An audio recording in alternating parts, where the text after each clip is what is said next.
Hello everyone, and peace of Christ all of you. Please invite your friends and let us have some good time together. As you see, the topic is what Robert Jackson said about Prophet Muhammad, or the founder of the Muslim Brotherhood. What this guy and this guy, famous names, you know. But before we start today, the reason I decided to go and speak about this topic, I saw an article, and this article is published by Islamic TV station.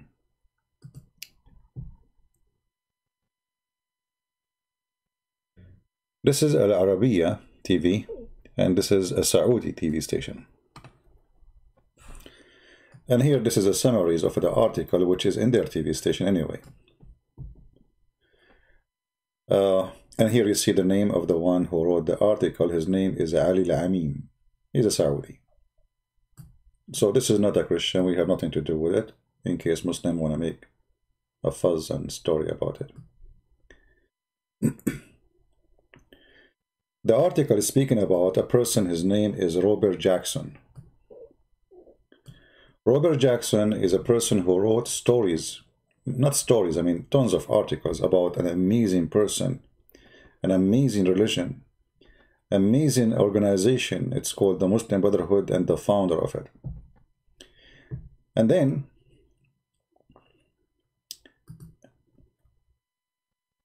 translate, shall we? Let us, before we translate, copy that link, and maybe we can post it for you. But I don't think we can post it because it's in Arabic, have an Arabic words.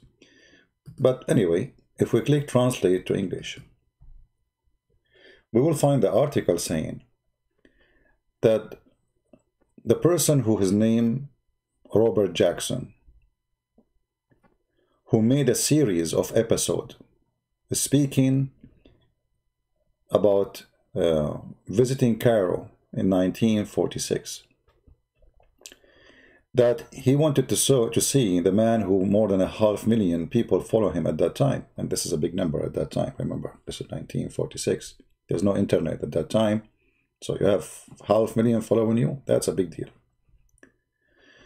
So the article here is speaking about those articles and those episodes glorifying this man, the founder of the Muslim Brotherhood, and how he learned from Allah and the Prophet to be decent, to be great, to be amazing. And then we find that the one who is writing this article, his name is Anwar Al-Jundi,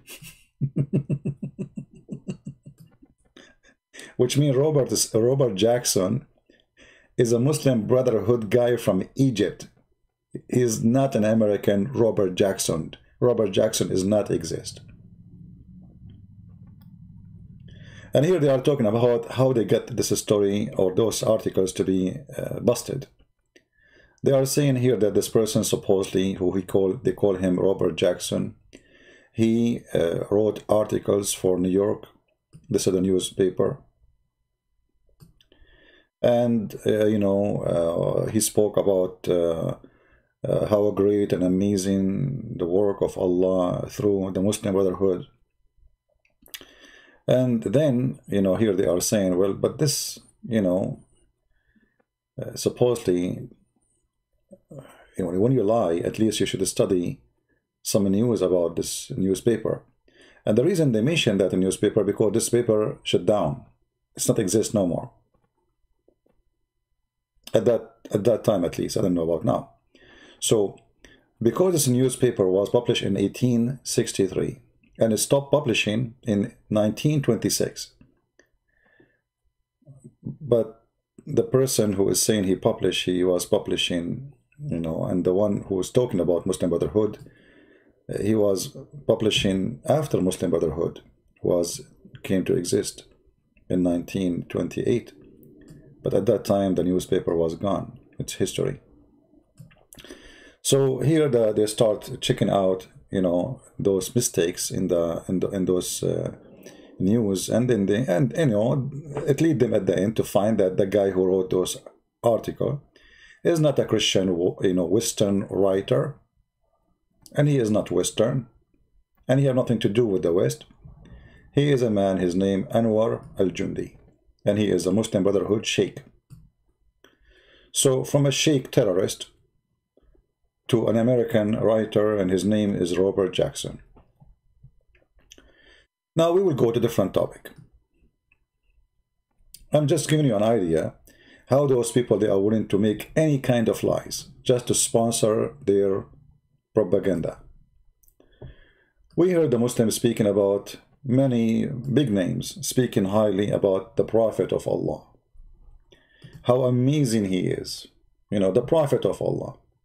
And the Muslim, they quote for us that George Bernard Shaw, he said, be aware of false knowledge. It is more dangerous than ignorance. So George Bernard Shaw, he said that. Okay, I don't know if he said that, I'm not sure. But in the same time, they say to us that George Bernard Shaw, he said amazing things about Muhammad. And now we will show you some. I have always held the religion of Muhammad in high estimation because it is wonderfully, you can read it, I'm not going to read it. Now, and then you look down, you will find the quotation. The quotation is coming from a book, it's called The Genuine Islam, volume number 1.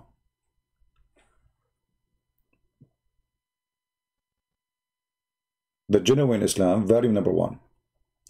Do we have any Muslim in the chat? Do we have any Muslim in the chat?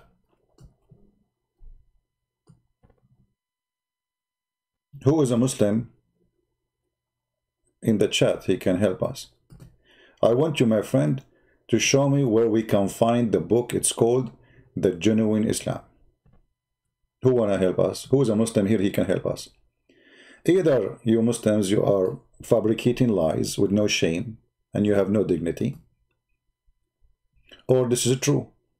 Where we can find the book, it's called Genuine Islam, written by George Bernard Shaw. Remember, we have the name, we have the name of the book, we have the volume number, even there's volumes of it. It's not only like one book, it's volume number 1, volume number 2, volume number 3, it's volume number 1, brother. This is what? This is volume number 1. And then number 8, and it's published in 1936.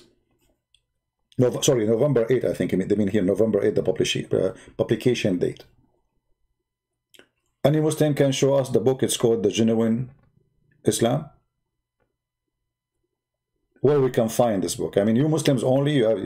Is that the same as the?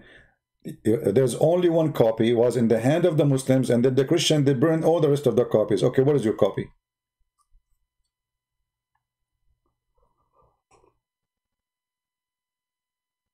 Do we have any Muslim? So what I'm trying to say to you, you cannot trust a Muslim saying anything about anyone. I'm sure after I die, they will say Christian Prince, he converted to Islam, he says Shahada, he was doing poo-poo in the bathroom like Ahmad Mirza Ghulam, and then he put his finger up to Allah, and he said Shahada, and he became a Muslim, Alhamdulillah. Do you know that the Christian Prince himself converted to Islam? Just wait.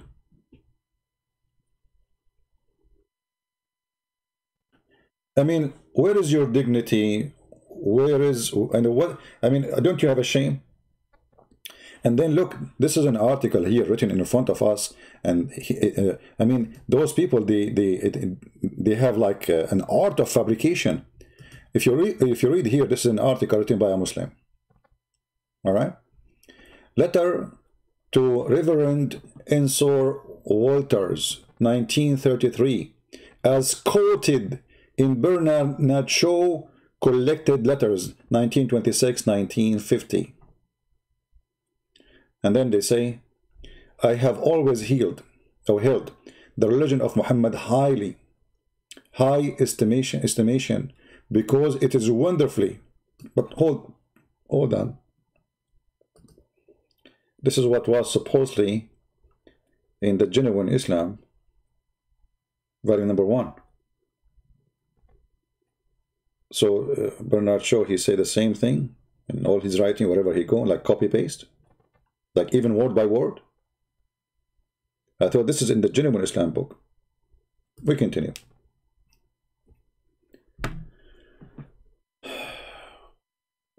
Okay, Muslims, who is going to show me this quotation in the letter which is sent to Reverend Ensor Walters? Who is the hero who want to show me this? That in page number 305, George Bernard Shaw, he said this: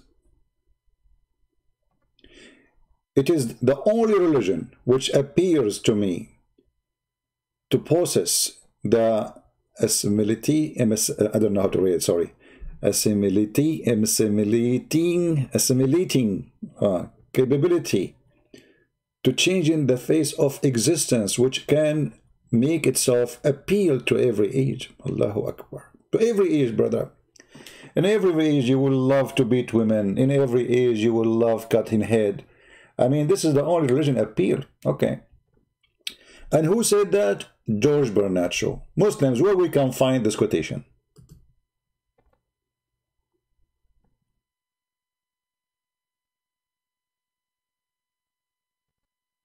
Hamoud, you see, you are the Muslim who made the quotation. Can you show me the book? Don't answer me with the stupid things, honestly, Hamoud. I have no time for stupidity. You are welcome to you know, to join us in the conversation. But if you have something to say, you have to. You made the quotation. Can you show me the book? It is you who's saying that your prophet, he said that in his book. Or this man, I mean, sorry, George Bernard Shaw. He said these words about your prophet. And look how amazing this guy, he must be a Muslim then. To them, Muhammad was an antichrist. I have studied him. The wonderful man.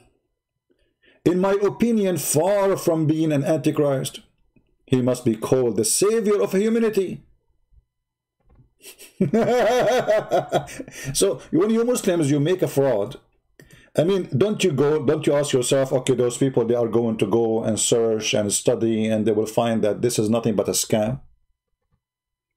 So I'm asking you now, who is a Muslim? He can give us the reference for what is, you see, we have the page number. My friend, we have the page number. You Muslim are quoting even the page number. You are quoting the name of the letters. The letter to Reverend Ensor Walters. Page number by Dan Lawrence. Page number 305. Okay, can you show it to me? We have a brother who is an ex-Muslim from Morocco. He did search. He did a good search, actually. And, you know, you guys, you don't speak Arabic, the program in Arabic, sadly. But I will help you. This brother who is an ex-Muslim, he's a son of a sheikh from Morocco. He became a Christian, and now he is doing his best to bring people out of Islam. He is showing you that how Muslims, they fabricated stories, and he made a full study about what a great men they said about Muhammad. And you will not believe it what those great men they say about Muhammad.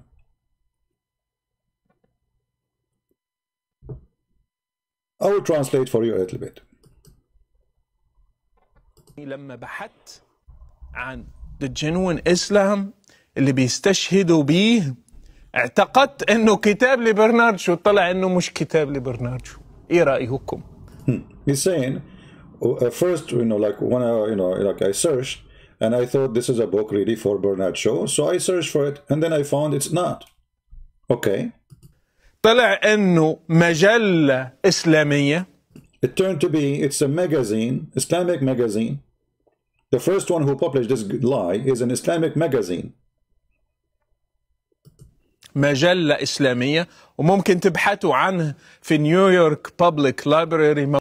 He's saying to you, you can find even those reference for this Islamic magazine in the New York Public Library. He's showing you the reference. موجود في الأرشيف أو موجودة في الأرشيف. مجلة إسلامية كانت تصدر في ثلاثينات أو في 1936. It used to be published, this Islamic magazine. I think it's in Singapore. Actually, it says there Singapore. In 1936 something. It's a magazine, Muslim magazine. Somebody fabricated a lie And that's George Bernard Shaw, he said that. صدرت في سنغافور إلى حد 39 عن منظمة إسلامية اسمها International Union of Islamic Propaganda. Even the organization name, International Union of Islamic Propaganda. So this is the purpose of this organization, to make propaganda, false lies.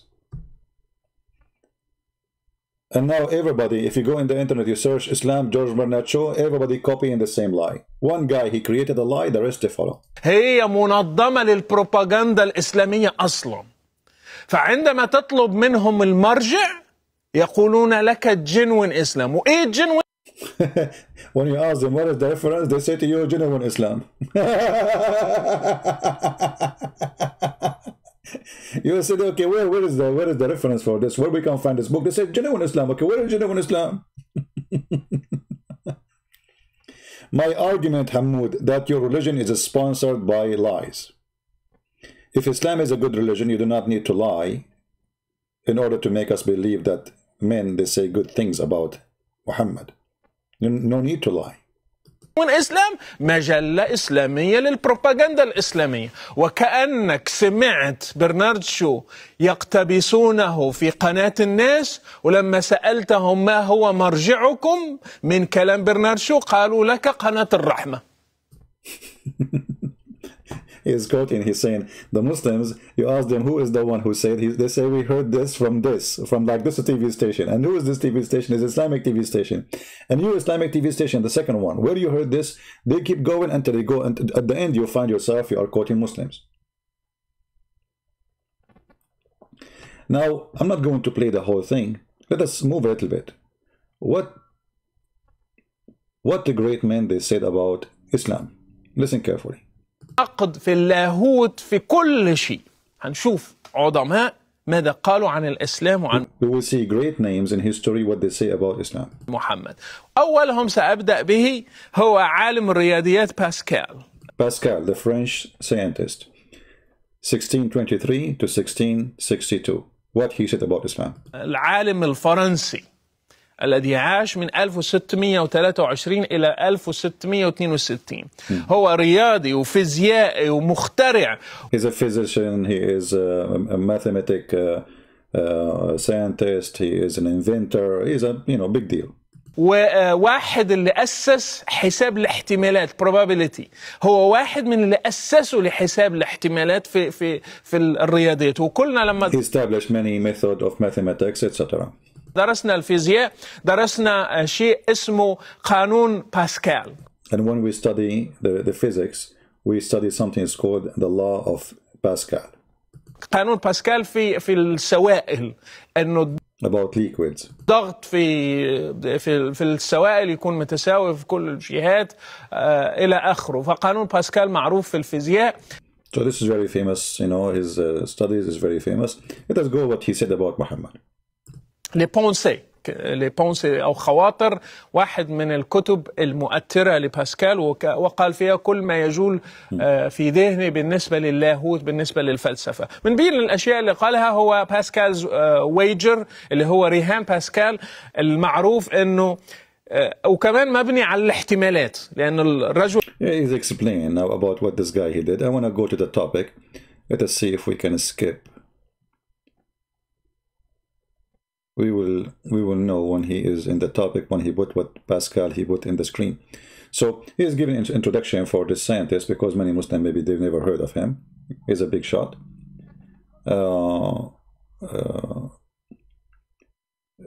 Hamoud, just get lost. Are you better? Are you an inventor of mathematics person? What does this have to do with our topic, you donkey? Get out of here. Get out of here. I don't have time for silly, stupid people like you. Get out of here, you idiot.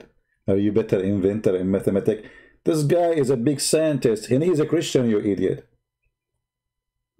Is your prophet is an inventor of science? Go and see the chapter of chapter 4 about the women inheritance. You would die laughing. I challenge you to divide the inheritance of somebody he died. Are you better in mathematics? Why? Somebody told you I am claiming to be a mathematics scientist. What does have to do with it? The guy he is quoting for you, what a great scientist he said about Muhammad, because you Muslim, you speak about great names, say things about your prophet. So what Pascal he said about the faithy Muhammad? Let us see. Yeah.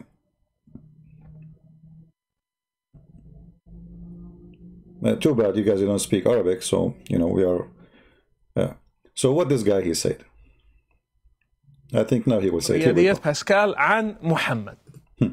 Muhammad he said. This Pascal he said, Muhammad he established his religion by killing his enemies, and the Messiah he established his by giving his followers to sacrifice their life for them. This is what Pascal he said. And here you see the reference, which is real reference. You can go and check it out, Abdul. Not like Genuine Islam. Thoughts in Religion and Philosophy, page number 126 for Pascal. Now I'm going to move forward and see another quotation. Okay. What else? Gustav Jung. What Carl Gustav Jung he said. I don't know who is this guy. Let's see what he said. This is a different guy. واختلفوا بعد هذا، لكن على العموم الرجل عبقري عبقري. الرجل علامة في هذا المجال وقارئ وكل شيء، كتب وقال أيضا قال رأيه في محمد. كان يتكلم عن هتلر. This man, his name is Carl. You can read his name. Let me zoom in his name. And you can get the reference too, for those who they are seeking reference, to, you know, to be sure this is correct. Carl Gustav Jung, and the name of the book, Symbolic Life, etc. And then you see the reference. He said that Muhammad, look what he's saying. We don't know if Hitler, he was going to establish Islam, a new Islam, or who, or he, in fact, he is, you know, doing that. Because he is the same as Muhammad. Both of them, they are drunk with a filthy beast. Filthy God beast. بِإِلَهٍ وَحْشِي. So this is what this guy, he said about Muhammad. Let us continue. I'm going just to forward. Those who will make the video later, you can cut it, please. Just to make it short, maybe you can make it like to get the, let us say, the cheese of it. I will move in here. Different person. Voltaire. I mean, who don't know Voltaire? What Voltaire, he said about Muhammad and Quran. Voltaire, he said, and here again, this is the reference for those who they are seeking reference. This is the reference. And our reference is not like yours, Abdul. It is real. He said,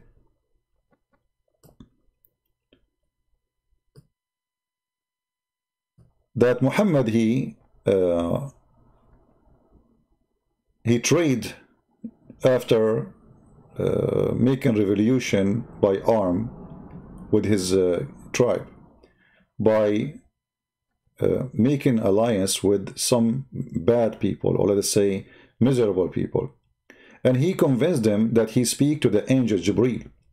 And he was proud that he went to the sky.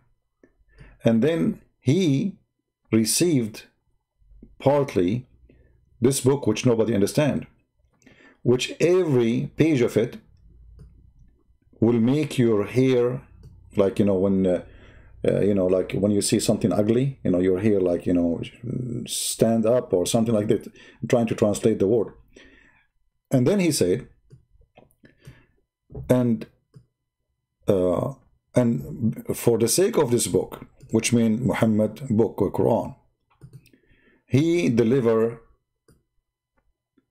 his land, or his land delivered to him by iron, which mean and fire, which mean by war. And he cut the heads of the fathers. He kidnapped the girls, and he gave the choice for those who they are lost. either to convert to Islam or die. Who is the one who said that? Voltaire. Voltaire. And this is the reference in front of your eyes.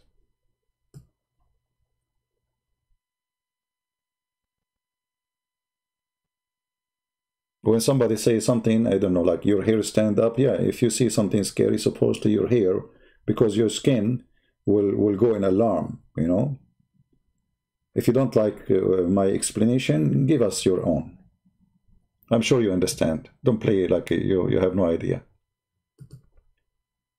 So this is what Voltaire said. Let us see a different person.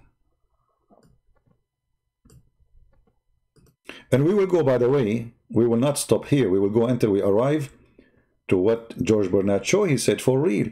Because George Bernard Shaw, he spoke about Islam. Dante, what Dante he said about Muhammad? Each time I see somebody, he have like a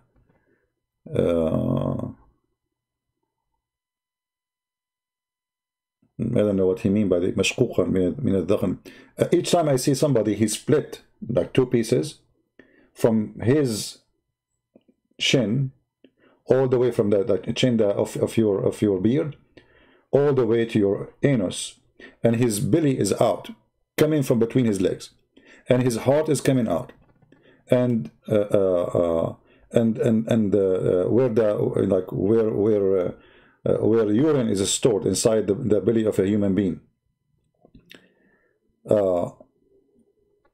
And then I see how ugly it is. Right away, I imagine how I am ugly as Muhammad. Or let us say, my creation is disturbing as Muhammad. So he's describing the most evil thing about a human being. The second he see that, he remember right away as if he is Muhammad. And this is again the reference, the Divine Comedy. Who is the one who is speaking? Dante. The Divine Comedy. Let us continue, because the program is long. Okay, now what George Bernard Shaw he said. Shall we go to George Bernard Shaw? We're trying to find, here we go. This is what George Bernard Shaw said for real. Islam is a different religion. It is not a tolerance religion, but aggressive. And it became like, let us say, as if he's saying, like the one who claimed it is tolerance, it is just a lie or a stupid talk, blah, blah, blah. Either you believe, and let me highlight, either you believe on Allah, or they are going to cut your neck from the side of somebody who believe in it, which means a Muslim. And he will go to heaven, for he sent you to hell. This is what George Bernard Shaw said about Islam. And this is the reference. But look, this is the same reference we found in the Islamic website. Here. This is exactly the same reference in the Islamic website. Let me show you.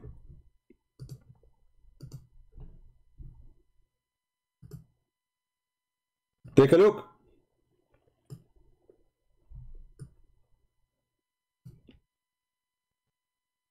Do you see? But here Bernard Shaw, in the same reference, even the same page number. Guys, the same page number. Bernard Shaw, he said, Islam amazing. I always held religion of Muhammad in high, like this guy, he's crazy about Muhammad. This is what the Muslims, they said. In the same page. It is the only religion which appears to me to possess whatever. And it's the only religion who can say the humanity, whatever. And Muhammad is not Antichrist, whatever. All of this in one page. I mean, actually, if you look at the quotation in one page, it's bigger than the page. If this is a quotation from the page, the quotation from the page is bigger than the page. And then we go and we find that the same page It's saying the opposite about Muhammad. That anyone who believes that Islam is tolerance, he is a liar. Islam is very aggressive, intolerance religion. Either you believe in Allah, or they will cut your neck. The same exact page. Look with me. The same page number 305.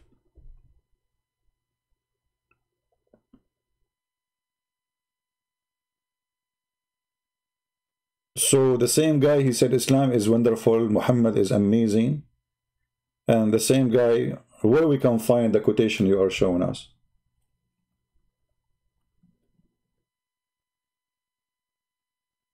And you know, the video is long, is like 1 hour and a half. Keep going. Tons of people who say things about Muhammad, all of it, it's ugly, and all of them, they are very well known, famous. You know, even there's a book, you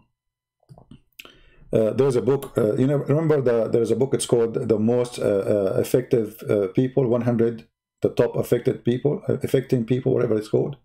Or let us say, I forgot the name. The Muslim, they translate that book. And the Muslim translation about that book, that part about Muhammad, they said that the guy, he said the Prophet Muhammad, peace upon him, is the most effective. This guy did not say peace upon him. He did not say poo-poo upon him. He did not use the word upon him. And they fabricate tons of things. And supposedly this is the translation. The guy, he speak about Muhammad, that he is a war warrior. And he mentioned the name of Hitler too in his book. He mentioned Mussolini. He mentioned terrorists. He mentioned criminals. And he mentioned good ones. So when he mentioned Muhammad, he is the most influenced man. I think the word was influence. He's speaking about the influence of violence. In the translation, they spoke about him highly. When every person who is known in poetry, in knowledge, in science, speak very bad about Muhammad. And you know, let us say for the sake of argument, all those who they are famous, they spoke wrong about Muhammad. Or let us say the opposite. They spoke good about Muhammad. I don't care. Muhammad is evil.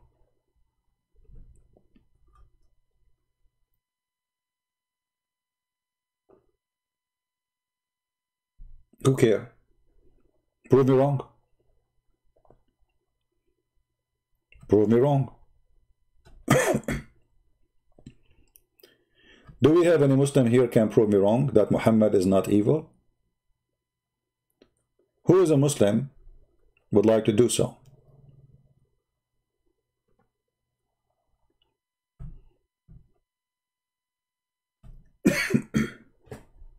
Anyone? So all those things they say is a lie. And as you see, they fabricate writers. They fabricate even writers. They are not even exist. This is the religion of a fraud. Their prophet was a fraud. And they practice a fraud with no shame.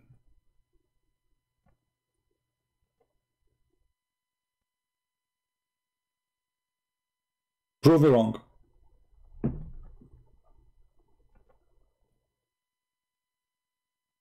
The question will be, why somebody he believe in Muhammad, that he's a great man anyway? I mean, who cares if George Bernard Shaw said or he did not say? What that will do for you? I will tell you what you do. Because you used this propaganda in order to make Western believe that Islam is a great religion. You see this guy, he is quoting for you tons of famous people. They spoke very ugly about Muhammad. But that will not change anything. Muhammad is still ugly. They speak good or ugly. That is not the point. The point is you Muslims lying about your prophet. I don't care what people say about Jesus. I'm not going to make a false quotation that somebody said that Jesus is wonderful. That's stupid, actually. I mean, how bad your prophet is to the point you fabricate good quotation about him. How bad he is. It's a clear sign that your prophet is evil. Otherwise, you will not need to fabricate lies and say things is not true.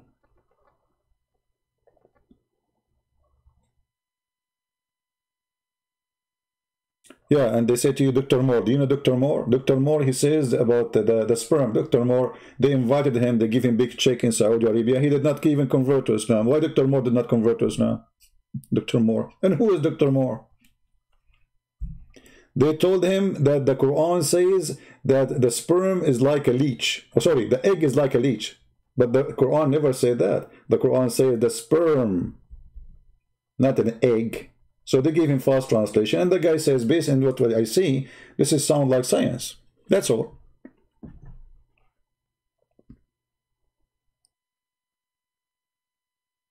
People who have a true God, they will not do what the Muslims do. Only when you are following a fraud man, his name is Muhammad, you do that. Taqiyya. So, the funny here, that we were showing you an article written by Saudi Arabia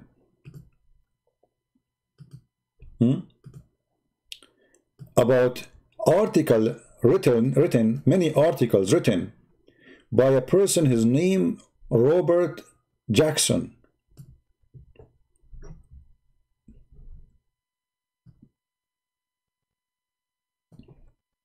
And then we find out that Robert Jackson is a sheikh, and his real name is Anwar Jundi.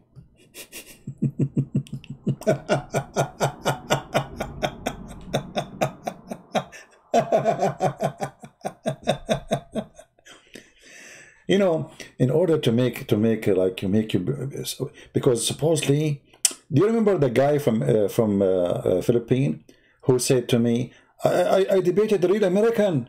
A real American, a true American. You are not the true American. You have an accent. Do you remember? This potato nation, they knew deep inside them that they have no base. And they knew that the stupid ones around them, they worship the white man. There's a white man worship in many cultures.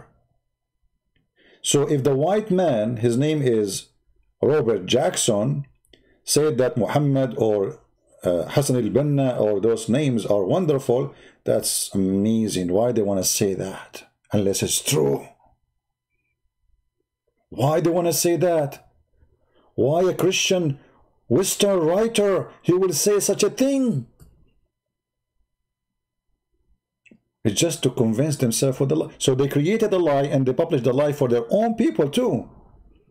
And now people for a long time, they believe, yes, there's a guy, his name is Robert. If you go and search now in the Islamic website, especially the Muslim Brotherhood, you will find the name of this guy, Robert Jackson, is almost on every page. Robert Jackson said this, Robert Jackson says that, and Robert Jackson said, and then we find that Robert Jackson is the same guy who is running the organization. His name is Anwar Jundi. And what makes it funny, that the one who's exposing them is Muslim too. And they are Saudi.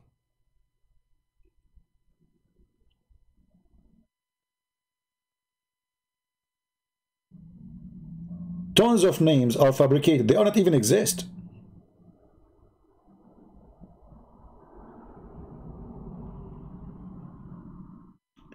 On Muslim Brotherhood Wikipedia website, there is a topic entitled Imam Hassan al-Banna in the Eyes of the West. In the eyes of the West. By who? By the Quranic man, Robert Jackson. And then we find that Robert Jackson is a terrorist. And he is an Arab. And he is a Muslim. And his name is Muhammad Ali Balbula. Anwar Jundi. Imam al-Banna in the Eyes of the West. It's an article without a signature. It was placed in the head of the celebrated Western and Western. This, remember, this is a translation by Google, you know, for the article. An important dialogue by Professor Hassan al-Banna with Mr. Spencer, the American war.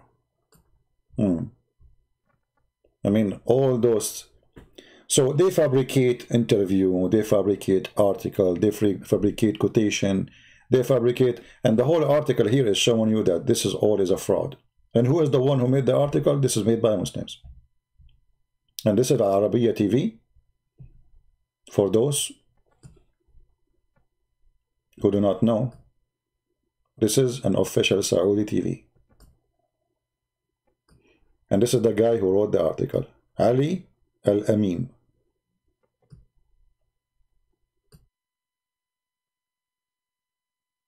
So why Muslims they do that? What you really gain from your, from those lies. Time will come and people will laugh at you and people will not trust you no more, will not believe you no more, even if you say the truth ever. Who is going to believe a Muslim quoting anything for us? And this is why I say always, never believe Islamic translation. Any translation you see made by Muslims, it's a fraud. Not only their article, even they are not decent to translate their Quran. If I take it right now, as an example, chapter 4, verse number 34. What the translation is saying? Read it. And I challenge any Muslim to tell me where we can, who can point the words in Arabic and match them with the word in English. Because as long as translation, well, the same word should be there in Arabic. Can we find them? No. How come? Why the English translation? Where it says next, where it says lightly, where it says first, where it says strike, what? And beat them lightly.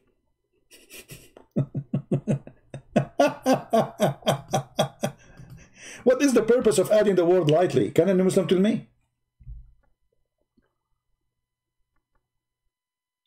What you are trying to do to me? I mean, why? What do you want to say to me? Let's say I am an American person who don't speak Arabic. When you say lightly, what does that mean? Why you are adding the word lightly? And even you strip it, even you put it between two brackets, which mean obviously it's not there. So why you put the word lightly? If Allah did not say the word lightly, why you are adding it? Are you correcting Allah? Are you making it clear because Allah, he could not make it clear? Because I'm trying to understand. Any Muslim can tell me what does that mean? And supposedly now you make it better, like we beat them lightly? Is that supposedly better?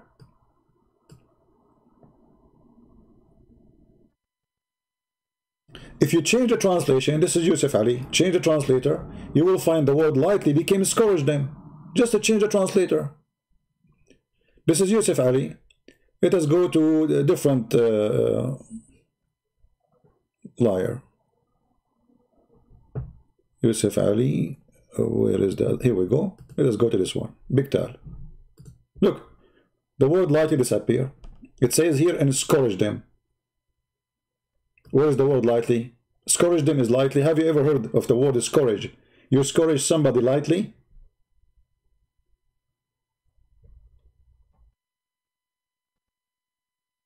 What happened?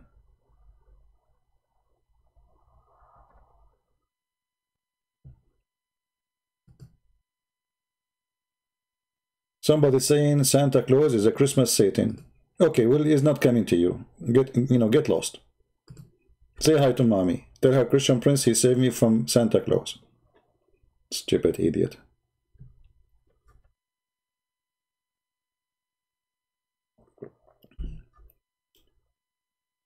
People are worried about Santa Claus who give gifts. They are not worried about a child molester Muhammad and his criminals.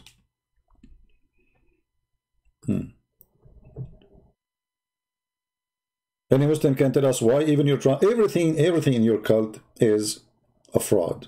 Translation is a fraud. And even when we quote for you an authentic hadith, you say it is fraud. Even you yourself, when we show you something, you say it's a fraud. But it's written in your book. It's a fraud, brother. Your books, your prophet said so. It's a fraud. So you Muslims, you wrote lies about your prophet? Yes, brother. So you Muslim, you lie about your prophet to us, and you lied about your prophet to yourself? What site? What do you mean, what site? This website I'm using is called QuranWow.com, and obviously it's wow. This is a lot of wow.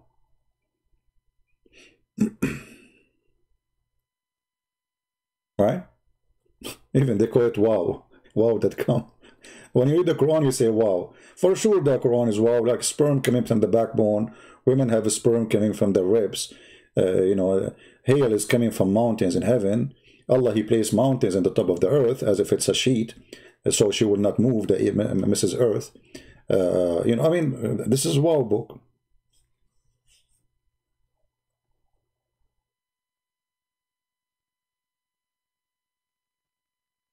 Any Muslim have anything to say to us? Who is a Muslim want to say something good for us about Islam?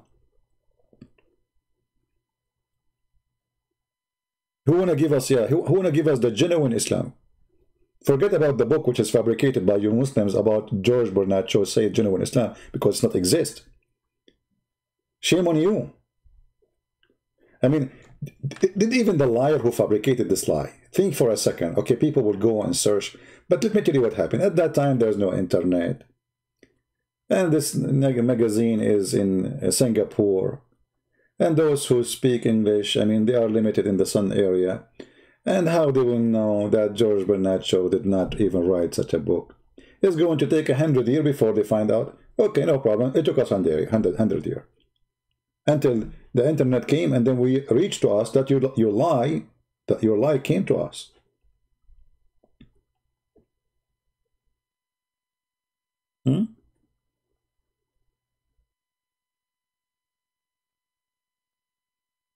Do we have any Muslim want to tell us about the genuine Islam? Any genuine Islam you want. From the Quran, from the Hadith. Something good. Anyone?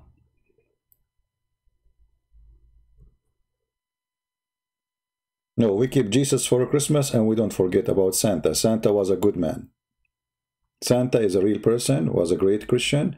And I wish that all of us, we can do what this guy did. You should be proud about Santa Claus. He was a real man. He's not a fiction. Stop being silly. Do we have any Muslim want to tell us something genuine about his prophet, which is make him good? Anyone? What is good about Muhammad?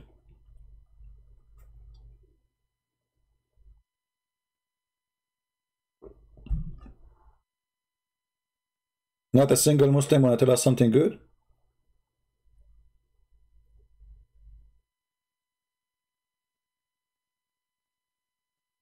So all those videos we see in YouTube, they are nothing but a propaganda.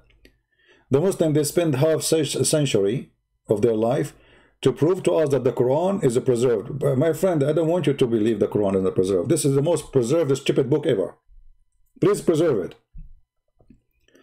Actually, me, myself, like you see, I'm going to make, I will start soon making short videos for Yasser Qadhi, just for comedy, you know, just for laugh.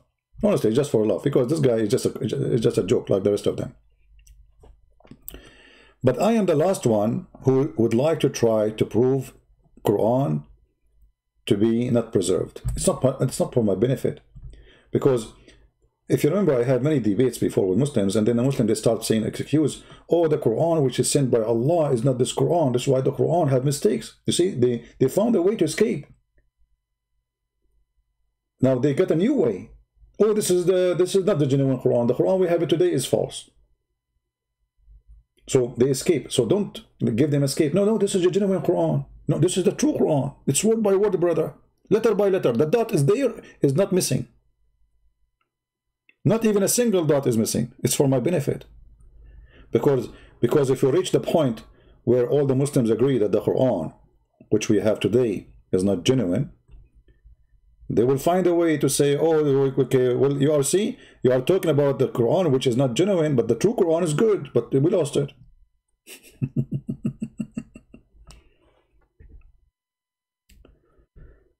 Right?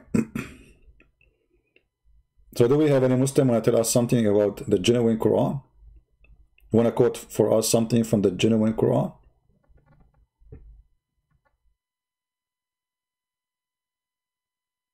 You know, and you know, Islam teaches us that Islam is an international religion. And when you ask them what does that mean, they say Islam is for everybody. Okay, is that for monkeys too? They say yes. Monkeys are Muslims. You say to them, Abdul, are you sure? They say yes. And they practice Sharia law. During the pre-Islamic period of ignorance, I saw a she-monkey surrounded by a number of monkeys. They were all stoning it.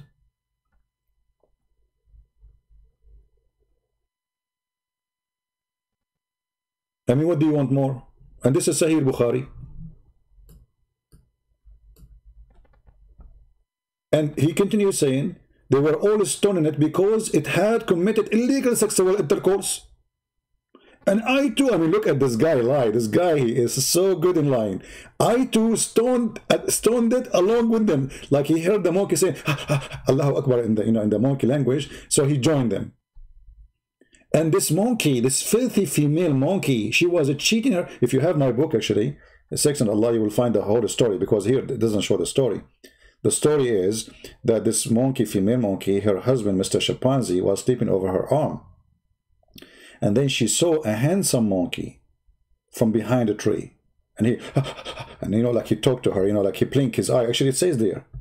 And then she took her arm slowly from under the head of her husband. Be watch careful, guys.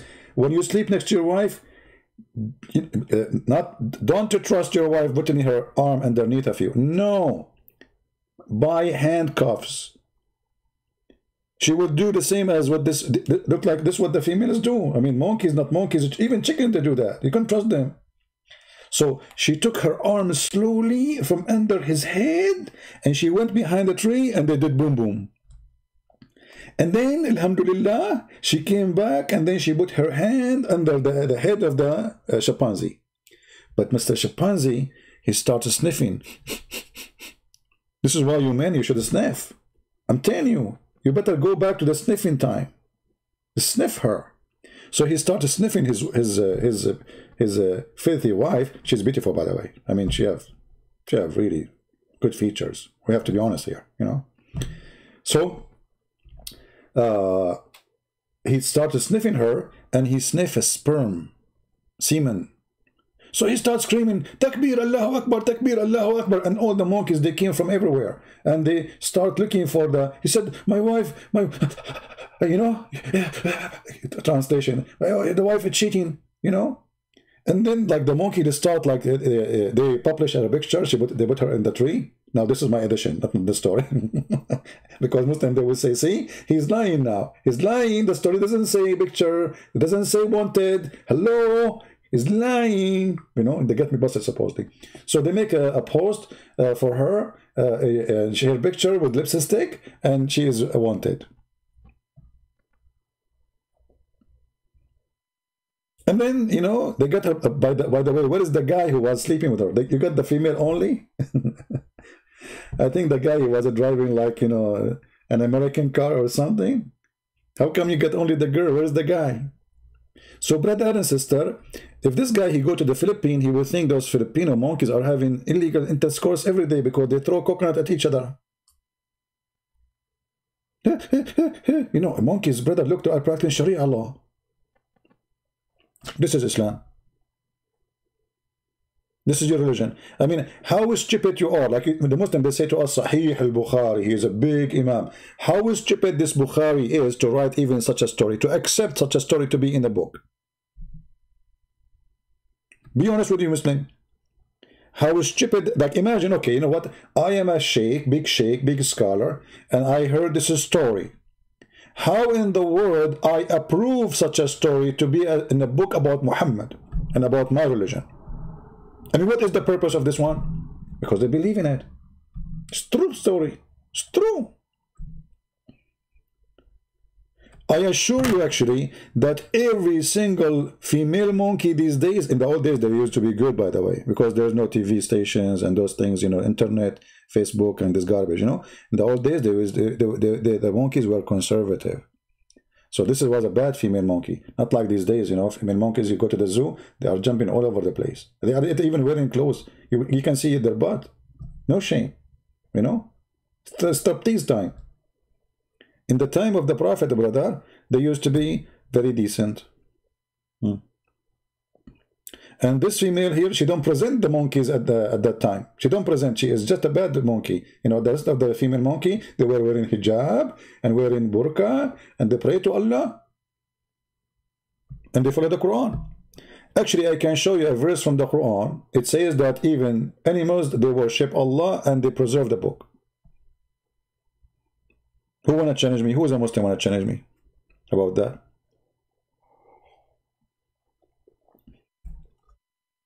Even Muhammad, he speak on the judgment day, Allah will judge between two goats. Two goats are fighting.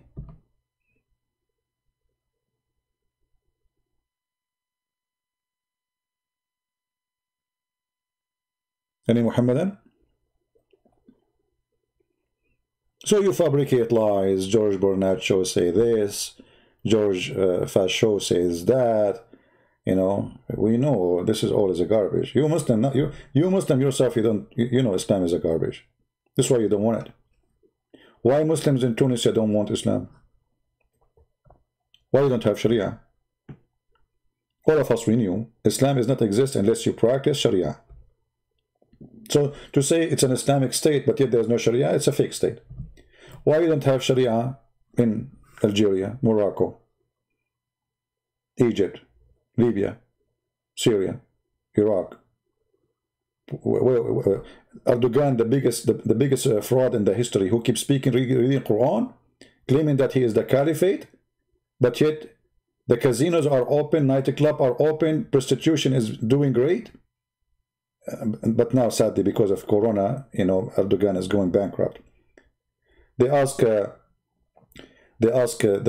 highest minister of Erdogan for religion, the Mufti of Turkey, about why Erdogan don't close those nightclubs. He said to them, those nightclubs are paying for your salary. This is the truth.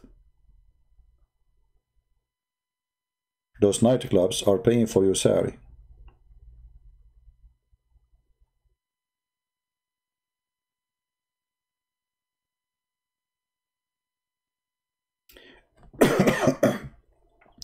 I used to have an app on my phone. I forgot. Let me get some water. Sorry.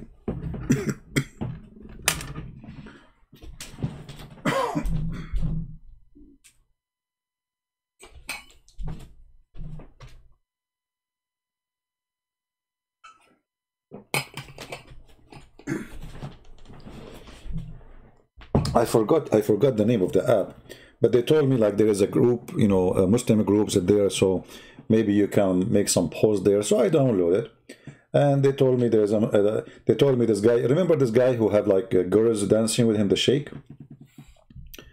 Let me refresh your memory.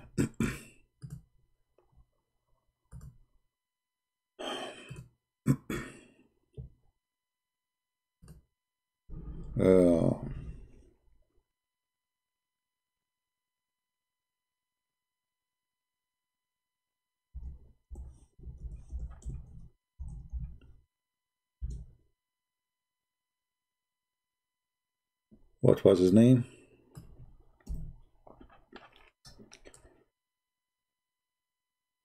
Rune. I forgot the name of the real name.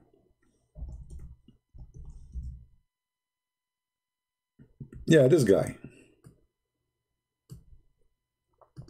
You remember him? Anyway, they told me he do broadcast live on whatever app, you know, he have a group. So I did download the app, and then I changed the name of the country, and I put Turkey. And guys, oh guys, I mean, there's nothing there but women who they are naked. Call this number. All kind of service.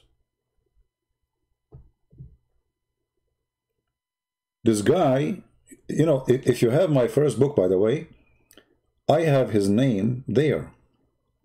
You will find in the beginning, I'm speaking about him. Why? Because he is the first one who come with the propaganda that's there's science in the Quran. This is the first guy. If you remember, there's what his name? A guy who is supposedly converted to Islam. His name is Yusuf Estate. His wife, she called him useless, as he said. He said, I was going to do lecturer, and then I want something really convincing. And then a brother, he gave me a book to read, and it was perfect time to use it in the conference. It was about, from this guy, Adnan Oktar, or he called himself Harun Yahya. And it was an amazing book. This is the guy who started the scam. Adnan Oktar. And this guy, he was a sheikh for the Muslims in Turkey all those years. Nobody complained about him. Nobody said one negative word about him. His TV is running, Erdogan is watching, everything is working perfectly. Until this guy one day, he said something negative about Erdogan. Suddenly he became a child molester. He is, I don't know if it's true or not, but obviously this guy, you know, this is his TV station. This is Islamic TV station, live on air. I mean, honestly, I feel sad for myself. I mean, look at my TV station and look at his TV station.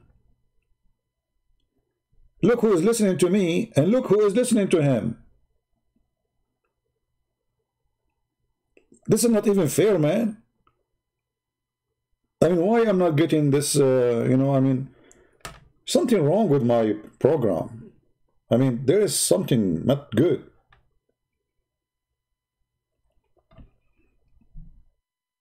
And look, look how many iPad, look how big the iPad he have, the biggest ones. I mean, how he got those huge iPad? And all the girls, they are wearing almost nothing, and they have surgery for the lips, and their skirt is like 1 inch. Alhamdulillah. And when he wanna eat, look how he eat. I mean, imagine how I eat and how this guy he eat. I got today, by the way, I ate only 3 bread. It's a bread, just a bread. I've not eaten any food, just a bread. Honest to God. But don't think I am, you know, it's not because I have food, but yeah, I don't care. I mean, look at this guy. Look at his table and look at my table. I eat in the same computer table. That's a business. That is a real missionary. That is how you should do, you know, serve Allah. You want to see how you do it? Look at this. Look how many girls, man. He entered the room. There's nobody but women. I mean, do you see how many? Look. There's nobody there except women. Like how many of them, man? I mean, is that the 72? Alhamdulillah. Ah, this guy, he want to see lower the, you want to see the skirt, huh? Can you lower the oh, I got you. I know what you mean. I will tell your mom. Okay. And I will tell your wife if you are married. Can you lower it? Can you lower it, Christian Prince? This is religion? Alhamdulillah. Alhamdulillah, brother. Alhamdulillah. Yeah. Alhamdulillah. This is the guy who behind the science of Quran. All the scientific fact in the Quran came from this person only. And then after that, and look at this one. Look, I like this one actually. This is the impact of religion.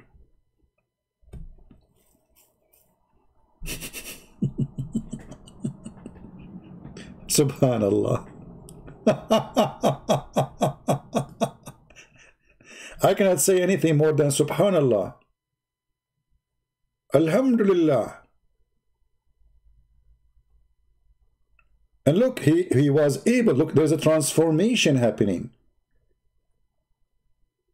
See, she did wear the hijab. Finally. Allah, he touched her chest, I mean her heart, sorry. And now she is wearing hijab. I mean, what do you want more?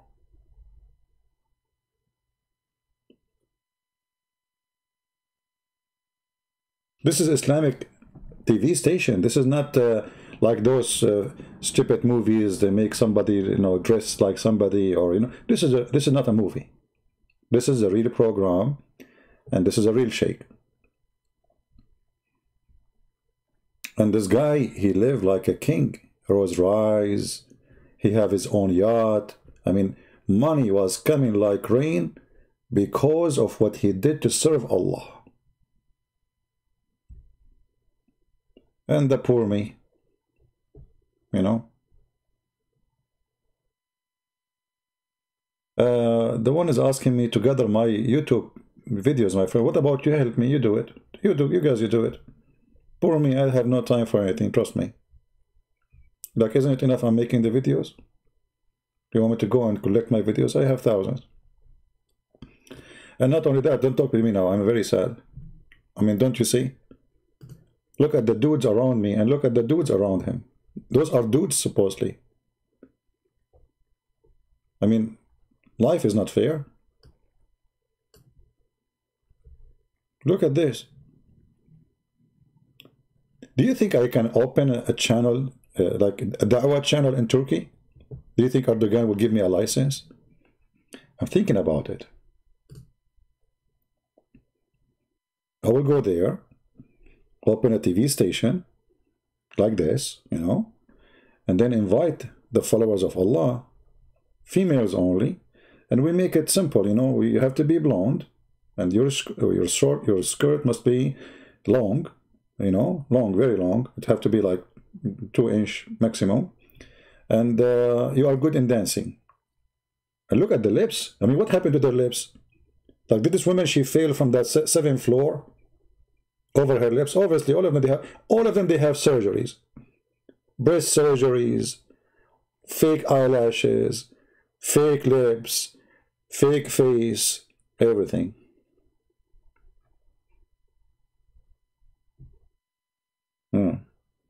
Alhamdulillah. But you know, I mean, it's not right to be. Are you jealous? Come on, you cannot do that.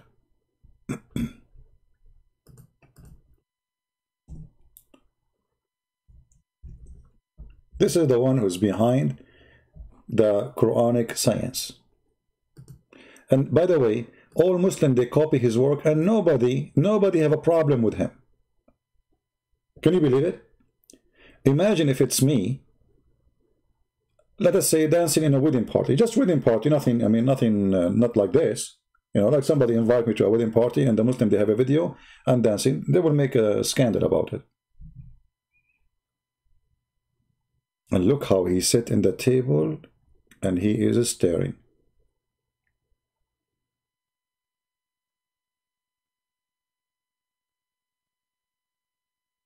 That is a...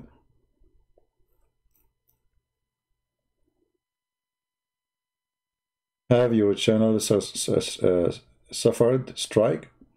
My friend, this is not my channel. This is one of them. Don't you see I have only 36,000? This is just one of many channels I have as a backup because we keep getting strikes. Alhamdulillah. And you know, by the way, when the teaching of Allah touch you, you get, I mean, the reason those girls, their clothes is short, because it's the heat of belief. You know, you feel hot. I mean, the more hot you get, the more clothes you take off. I mean, here they are, obviously, there are things that's getting really hot. I think he was reading the chapter of An-Nikah for them. You know, the chapter about the heaven. Boom, boom. Look at this. If you want to play those videos, you will go crazy. Live on TV. This guy, all of this, by the way, is taken from his live program. Actually, let me see which one is his official one. Maybe this one.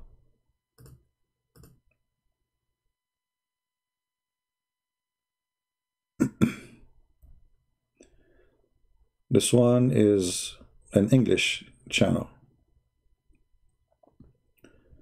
I need to find the original one. Harun Yahya, live stream. 7 hours live stream, 10 hours live stream. I mean, I cannot do that. Only Harun Yahya can do this. 10 hours live stream, and it's about scientific miracle in the Quran. Brother, scientific miracles in the Quran. And now I passed the first 6 hours, and then finally I'm here in this section.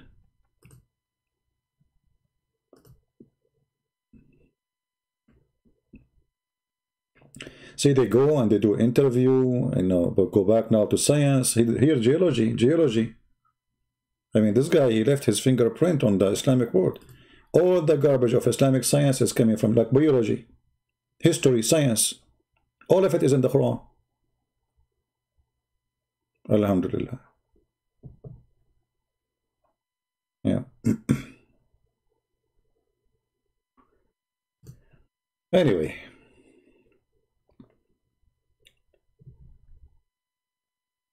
You have to agree with those Turkish girls are beautiful.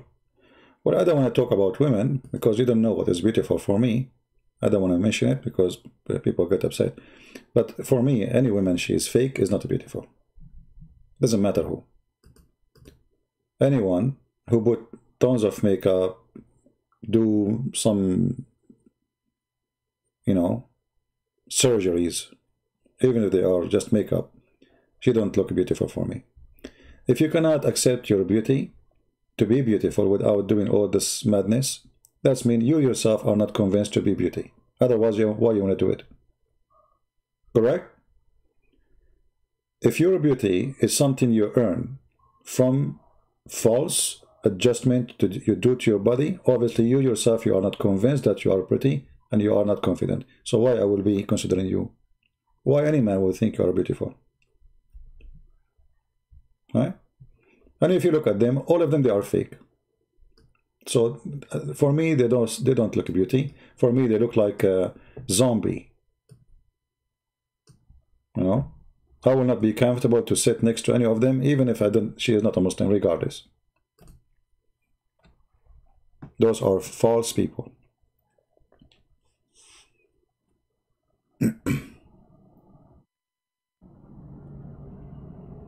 No, I mean, it's not about natural only. I mean, if you start doing things to yourself, obviously you yourself are not convinced that you look good. I feel sorry for you. Seriously, I feel sorry for you if you do that. So you're trying to convince me that you are good looking by makeup, and obviously you don't. And I'm not talking about like somebody putting little makeup like here or there, it's okay, but those people, they are heavily. Look at this, man. Okay, guys, I think I'm going to go and join the party there, and I will open my camera for you. Look, how many girls there? I mean, what is this? How much money he spent? You see, those girls are not coming. Those are paid. Those are hookers. You can tell. Those are not normal girls you find in the street. How much money this guy is making and how much money he is spending.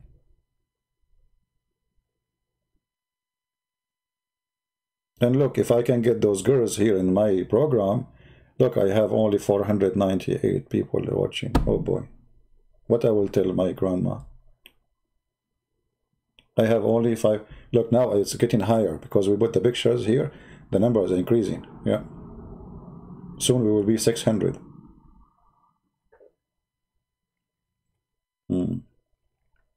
Those are Ukrainian girls? No, my friend, those are Turkish girls.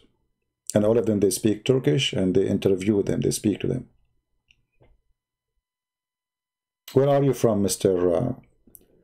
Maruni? Why you are trying to insult Ukrainian girls? supposedly in your country there's no prostitutes?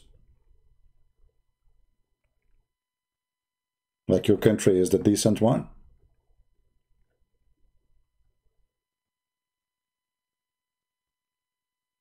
Anyway, I better change, otherwise we will end in the wrong place. Back to the topic. Do we have any Muslim want to say something good for us about Islam?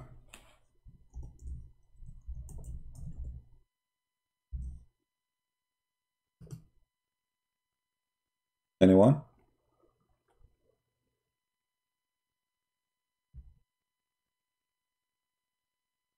Yeah, you see, when I say Turkey, it doesn't mean that every woman in Turkey is the same. But Turkey obviously have a huge business of prostitution. And Turkish people are not into religion. You know, it's not a secret.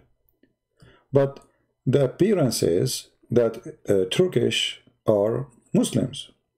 But in reality, they are not. Yeah. And about prostitutes, I think every single country have a prostitute, regardless of what you call them, Christian country, Muslim countries, Hindu countries. Prostitution is all over. And prostitute is not only the woman who sell herself, prostitute is the man who sleep with her too. If you sleep with the hooker, you are a hooker. You are no better. You know, especially those Middle Eastern men, they have mentality, they look down at women who they are hookers. But the fact they are the #1 customers. And they are hookers too. In the Middle East, if you go sleep around, your parents will be proud about you. I mean, our sons, every day with a new girl, you know, they speak highly of you because you are filthy. This is their culture. But if the girl should do that, oh man. Not my daughter, right? So don't speak about others.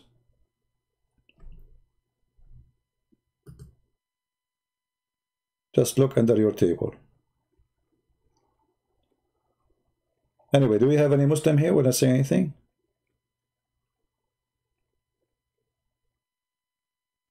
Any Muslim?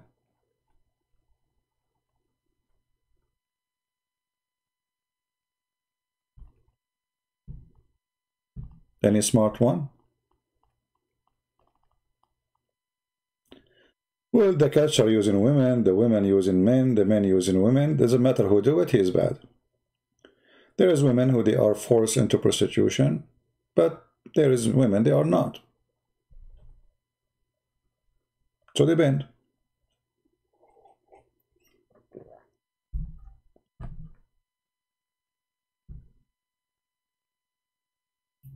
Well, Turkey is the biggest country for Muta.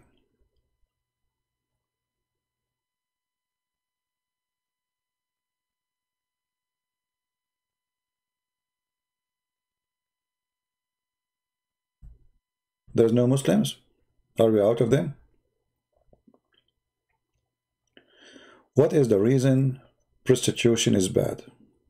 Okay, donkey. I mean, donkey monkey. This is your name? No problem, my friend. Prostitution is bad because simply, you see, it's not just only about sex. It's about you going low. Going very low.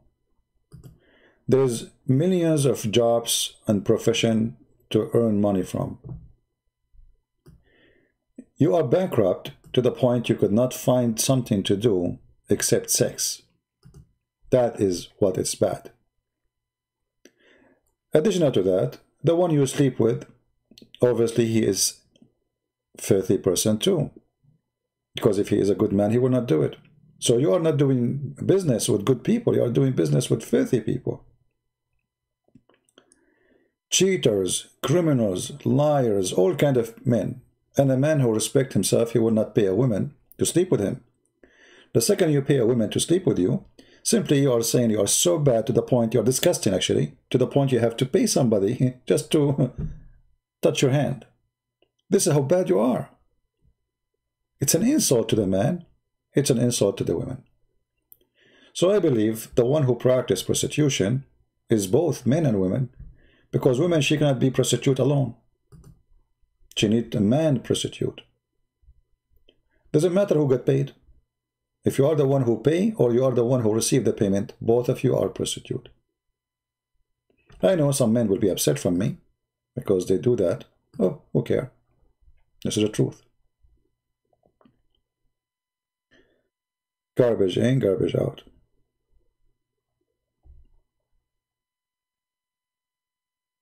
Right? Garbage in, garbage out.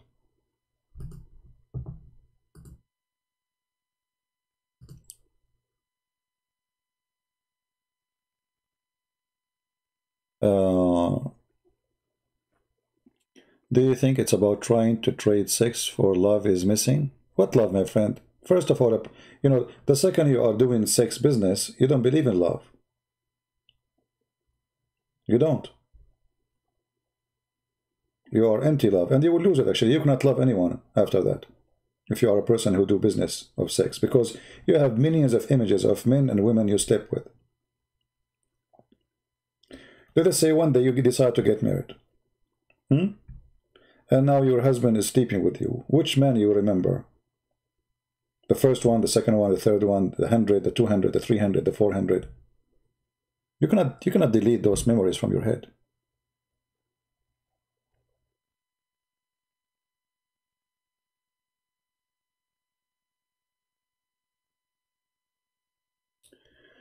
I accept when I say I disagree with you regarding Turkey. Now, my friend, I can show you right now tens of thousands in Istanbul. The majority of people of Istanbul is against Islam. So you are wrong. Depending on the location. And you forgot maybe that Turkey was anti-Islam for a long time. Where was the Muslims? What do you see today? That Erdogan, he got into the government and he will not leave. He start firing all the officers from the army who they are anti-Islam. He fired all the judges. He changed all the police. So they are holding into the government not by election. All the election is fraud. Muslims, when they get into government, they don't leave. They don't leave unless you kick them out. They go through democracy, because this is the only way in the beginning. But after they get in, you cannot kick them out unless you make a revolution. And the only way to get rid of Erdogan is revolution. This is what happened with the Muslim Brotherhood in Egypt. This is what happened with the president of Sudan in Sudan. You cannot get rid of them. That's it. They take over the government. They practice Sharia law. They use it as a way to subdue everybody, so nobody open his mouth. And they will not leave until you go for war. So no, Turkey is not really Islamic. Even Iran is not Islamic. You know, you see, I am a Middle Eastern. Don't tell me who's Islamic. Don't tell me, please, who's Islamic. There's no Islamic in the Middle East. Small, tiny minority. They are the terrorists. They control everybody. How many members they join ISIS? How many? Few, small number. Did you ask yourself why not everybody join ISIS? ISIS exists. They established themselves in Syria, right? And in Iraq. Where is the Muslims who believe? If what you are saying is true, we will not even have Erdogan. We will not have even Turkey as it is today. We will have a caliphate. They are not Islamic. Nobody wants Islam.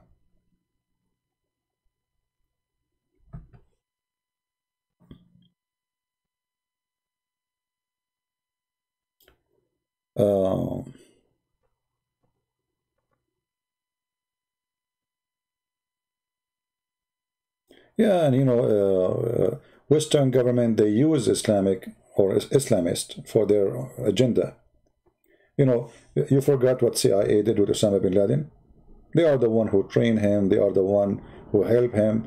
They are the one who sent congressmen, senators. They went to Afghanistan and they were saying to them, Allahu Akbar. McCain, just a few years ago, before he died, this potato, he went to Syria. He took pictures with ISIS leader.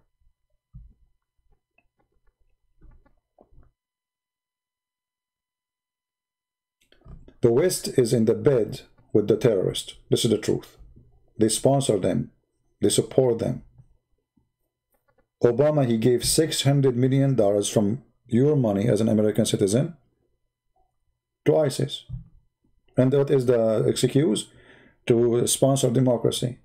Have you ever heard of Americans sponsoring democracy anywhere? Where? Which country? Do we sponsor democracy in Turkey? Look what Turkish are doing. Trump, he did not put sanctions in Erdogan. He waited all 4 years. Before he go, he put sanctions in Erdogan because he's stopping the agreement between Qatar and Israel. That's what he cared for. 4 years, he did not put sanctions in Turkey. He threat. He go blind about Turkey.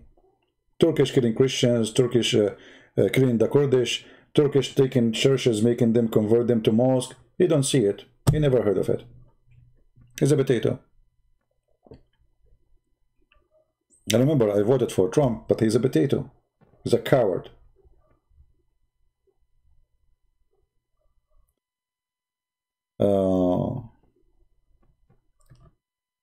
Yeah, always the NATO, they support terrorists. Always, always, never stop. And they will never stop doing that. It's for their benefit to have the terrorist. You know, in the Middle East, we have a guy, his name is Jiha, or Juha. He's a comedy guy, you know, supposedly he was exist in the history. And this guy, he do funny stuff. One of the stories of Juha, he sold his house to a guy. And he told him, all the house is yours, but I want to keep only one nail in the wall. This is mine. And I have the right to use it anytime. The guy said, okay. He gave him good price too. I mean, cheap price. So the guy was so happy. He got nice house. And this guy, all what he want is just to use a nail in the wall of his house. Sure. No problem. You know. So the guy, he moved in. And then this guy, Juha, he come to the house at the middle of the night. Knock at the door. The guy, he opened the door. What you want? He said, what you forgot? We agree. I have the right to use the nail. Okay. So he take his donkey all the way to the living room where the nail is. And he tie his donkey there. The guy, he said, you cannot do that. He said, no, I can. We have a contract. And this is what the nail of the NATO in the Middle East. Islamist. If there's no Islamist, they will have to leave. As simple as that. If there's no Islamist, those countries will flourish. As simple as that. Islamist is the way to destroy those countries. To keep them stupid, to keep them ignorant, to keep them in the cave time. You take Islam from the Middle East, you will find different countries. As simple as that. Islam is a necessity to keep those countries savage. Right?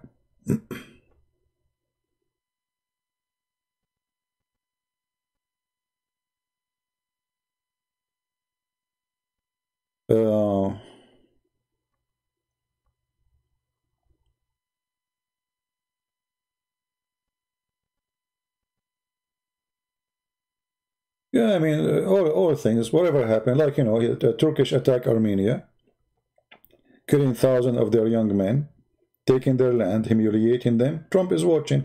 Trump, he did not even see it. I know, I lost my respect to this man, actually. And I voted for him just a few weeks ago, but because we don't have a choice. The other guy is Joe Biden's husband. I mean, we have a guy, he don't even remember his name. But welcome to America. In America, we don't vote for a president. We vote for two donkeys. One, he will hit you in your nuts, and the other one he will hit you in your stomach. So choose which one. Both of them, they will hit you. We don't have election. I mean, have you ever heard of election? There's only two guys. That's it from all America, because there's two party, and the two party is under the control of the mafia. Let us say the corporations, the rich ones. They are the one who decide who will be a president. And the rest, us, you know, we are the poor. Okay, they give us two. Choose one of them. It's like a game, you know, like we have two toys. Which one you take? But they are the one who choose the toy for us.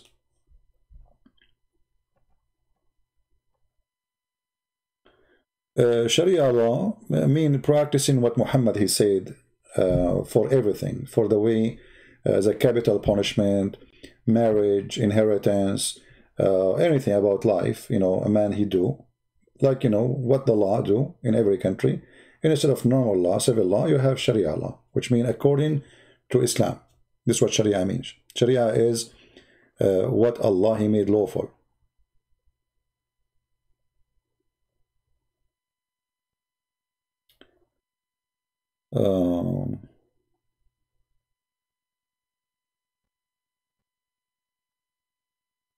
All right.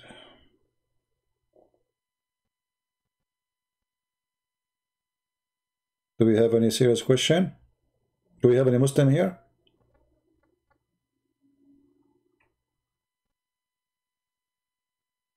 Do we have any Muslim? And you know, all those who come as a president, all of them, they play the game. They are Christians, you know. All of them, they are Christians. Just wait, like in Joe Biden, you will see him in the you know, he's going to the Christmas service. All of them, and they will hold the Bible with them. All of them, they are good believers. Anyway. Actually, I believe Trump, he did lose the election because the business industry of war, they did not like his action. This guy, he made a promise. He will take all his army from abroad, from everywhere. He want to take them from Germany. He want to take them from Afghanistan, from Syria, you name it. And because of that, the war mafia, they were angry from him. You see, the war business is billions, trillions of dollars. It's the biggest business in USA. So this guy, he did not do what they want. He is the only president, he did not go for war during presidency. Not even single one of them.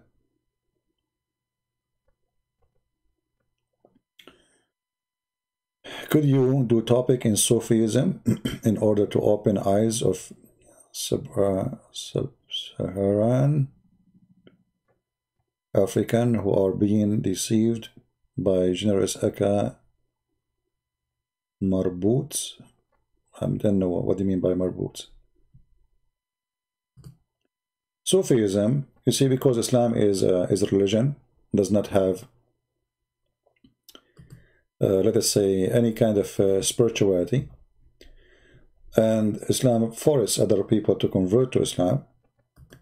So Sufism came to replace what is missing in Islam.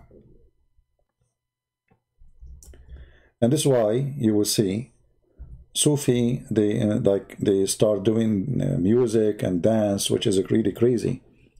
When Muhammad, he forbid the music, he forbid this kind of behavior, but Sufi, they have to do it for simply Islam is empty, you know. I mean, you give us a religion, there's nothing there except circumcision, sex, food. That's it. And killing people. But there's people who don't want that. So Sufism came to replace. And actually the one who established Sufism was a belly dancer. She was a hooker herself.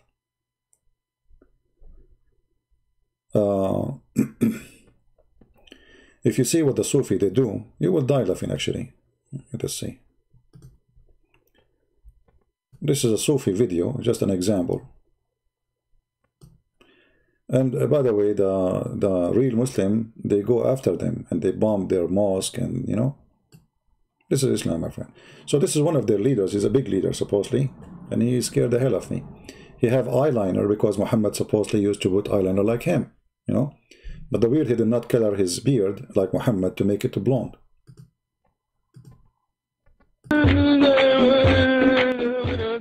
Yeah, have fun. So now he's sitting, and they start dancing in front of him. Oh. Yeah. This is Sufism. What is this?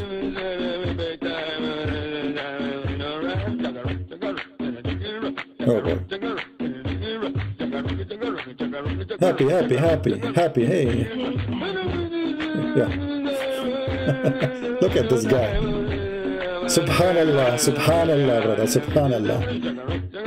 Alhamdulillah. Yeah. Yeah. Yeah. So this is Sufism. It's a stupid, you know. They are, you know, because their religion is dead. There is no music. There's no art. When they say to you Islamic art, what Islamic art is about making straight lines. They cannot draw even a plant. You cannot draw a tree. It's haram. And every country, they have their own like fiction Sufism. Like as an example, if you go to Chechnya, you will see this, you know, in Chechnya. Look.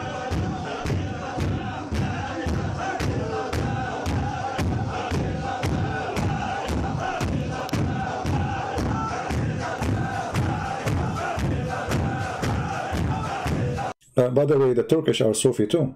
Turkish are Sufi, those are Sufi. They are terrorists too.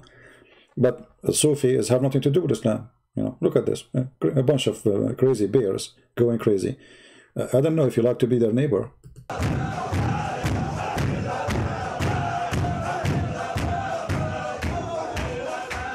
Yeah.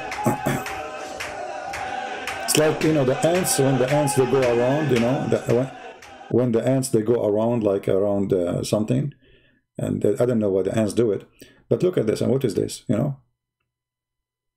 And then they start running, and they start jumping, and then they slow down, and they start hitting down. And look at this, what is this? You tell me, yeah, you know? And then they are so close to each other, and they suddenly, one of them, he stopped, they stop. You know, the leader, he stopped, like, you know, and look now. What is this? It's like zombie, you know, zombie? This is zombie. Look, even if they are walking like zombie.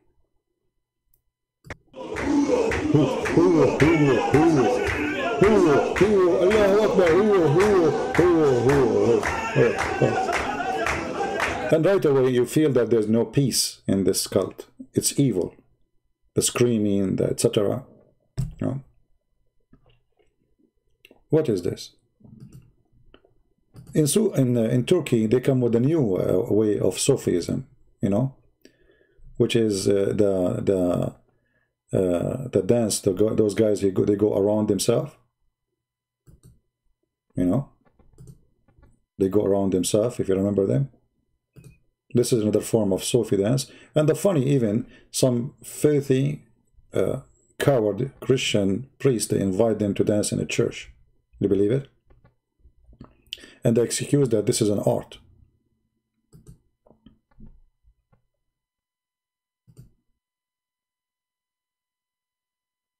Look at this. Yeah, shake it or break it. Yeah. This is the start, you know, and then the dance will start, the music will start, and yeah, look at this. What is it? It's like being hypnotized, you know, like just losing yourself, be crazy. But all of this have a reason, because Islam is anti-music. Islam is empty. There's no spiritual. Those people, they've been forced to convert to Islam and trying to replace what is missing with something. What Muhammad said about the music? Let us see. The one who practices music, Allah will make him a monkey.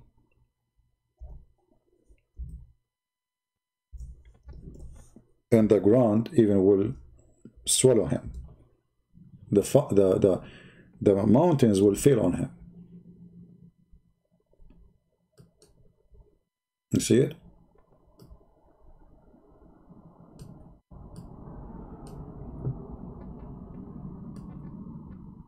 But if you ask Muslims how many Muslims there is in this earth, they will count the Sufi, because Sufi is Turkey. All of Turkey is Sufi. Mostly 90, maybe 90% of the Muslims in Turkey are Sufi, if not more. You know, you go to Azerbaijan, you know, they are Shia. They count them. You go to Iran, they count them, but they are Shia. But if you ask a Muslim Sunni, is Shia Muslim? They will say no. Is the Sufi Muslim? They will say no. Is the Ahmadiyya Muslim? They will say no. But you ask them how many Muslims, they count all of them. You know what I mean? You ask them how many Muslims there's in the world, they will say to you, like the number now, every 2 weeks they have given you a number, 1.6. Now they will say 1.28. In 2 weeks from now, they will say 2 billions. Just wait. By the next year, they will say we are 3 billions.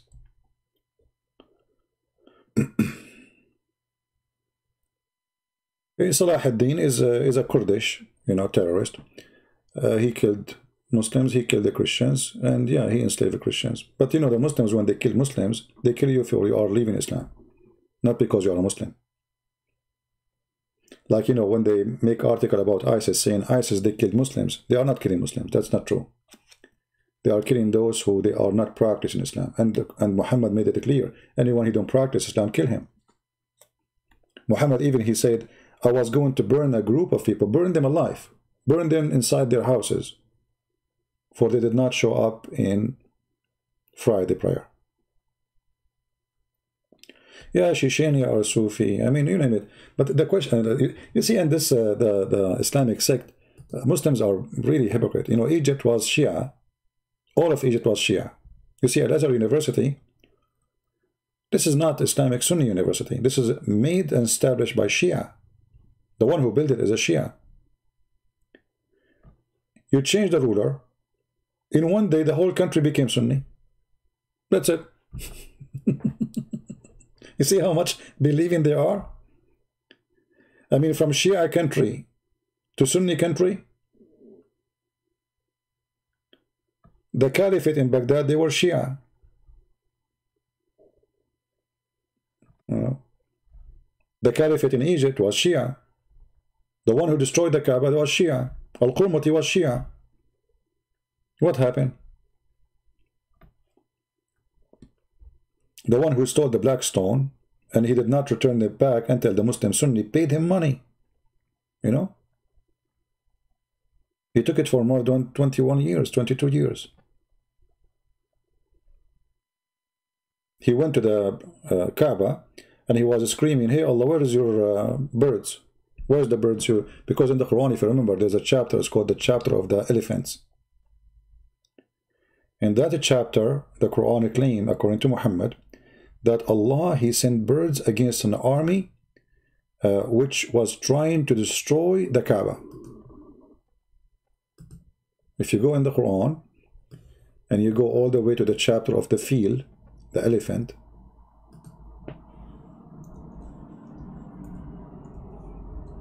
so this guy, he went to the Kaaba and he exposed Muhammad and his lies, and he's a Shia. His name is Al-Qurmuti. He destroyed the Kaaba. He stand in the top of the stones of the Kaaba, and he was screaming to Allah, says, hey Allah, where is your elephants? Where is the elephants? Huh? That's why even Muslim books, they say at that time, the major number of Muslims, they left Islam after they saw what happened. And this guy, he did it on purpose. He did destroy the Kaaba to show them that Muhammad is a fraud, Islam is a lie.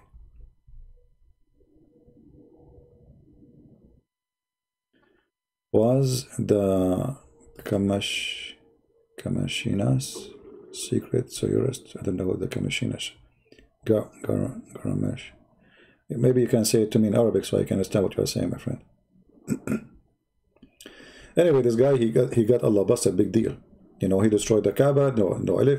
No bird came, as the story here. The story claimed that the Christian king from Ethiopia, he came to destroy the Kaaba, and Allah, he sent birds to destroy this king and his army. Right? So when Al-Qurmati come, what is the birds of Allah? And this guy, not only he destroyed the Kaaba, he killed more than 10,000 Muslims in Mecca. He slaughtered them. And the Kaaba was destroyed many times. And this is according to Muslim books, not according to us. Many times. Where is the elephants? Where is the birds of Allah? So Allah, he sent birds. He sent a swarm of flying creatures. And those creatures, they are carrying rocks made by clay, which is backed, which is funny. I mean, Allah is cooking clay. And you know what make it more funny? That an army of elephant is coming to Saudi Arabia.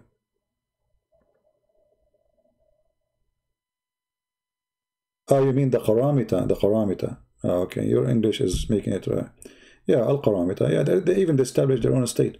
But anyway, so all the story is fiction. You cannot take an elephant to the desert of Saudi Arabia because it's impossible. Elephant, he need at least 600 liters of water a day. He need to spray himself. He need to cool himself. He cannot walk in the heat for long. Elephant, they don't sweat. They are not the same as the camel. The camel, actually, I mean, the camel, they have their system. But elephant, they cannot survive in a desert unless there is water. They can jump inside the water during daytime, or at least go under the trees. An elephant in the desert, it's impossible. His skin will be ripped off from the heat. Literally. His skin will, you know, the reason elephant, they spray water on them, you see them in the zoo. Or if you watch like a live camera in Africa, there's a page on YouTube, it's called Africam, I think. Most of the time I put it in my screen because it's have really wild animals. They come giraffe and birds, very good. The sound of the birds is nice. So you will see that the elephants, they have to spray themselves always in the daytime. For their system doesn't work. They don't have a cooling system. What did Muhammad say about Christmas? He said nothing, which is weird. Nothing.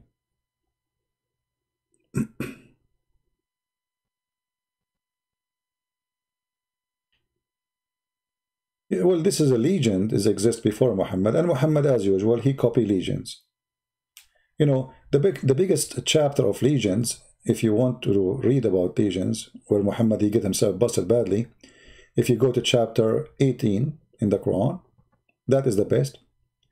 And then you can go to chapter 27, the chapter of the ant, which is very funny too. But this chapter, I believe, if you want to convince anyone that Muhammad is nothing but a fraud, let him read that chapter and read the interpretation.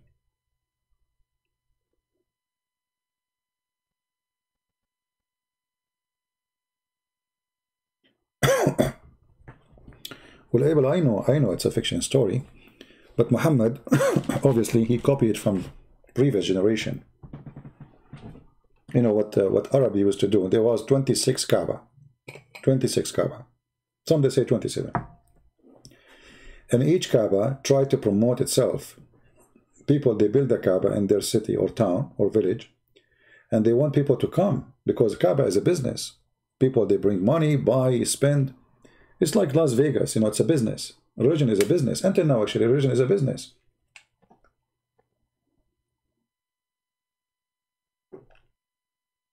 There's many, they practice religion as a business, even from those who call themselves Christians. You will see a priest, he will not go to the funeral unless you pay him. Well, the guy is dead, he will not even pray on you. You have to pay him first. He's doing business like Muhammad. So religion was a great business before. Religion is a great business today. If you see the videos made by the Korean boys in Korean YouTube, like the last one he made, he called himself Rashid. He converted to Islam, and then he got bored. He have enough money. He want to stop. So he told them, well, I did it because everybody do it to make money. You say you convert to Islam, Muslims, they subscribe by tens of thousands. If you make videos in YouTube, nobody will subscribe. You will stay slow. It will take you maybe forever until you get attention. But you say convert to Islam and you will see how fast your channel will grow. Just to want to make money. So, and Muhammad is no different. Muhammad, he was doing his own YouTube at that time. This is YouTube, like the Quran. Muhammad, he collect fictions, and this is why people, they were laughing at him. Muhammad was really stupid, actually. Even Arab, they make fun of him. If you read the chapter 18, as an example,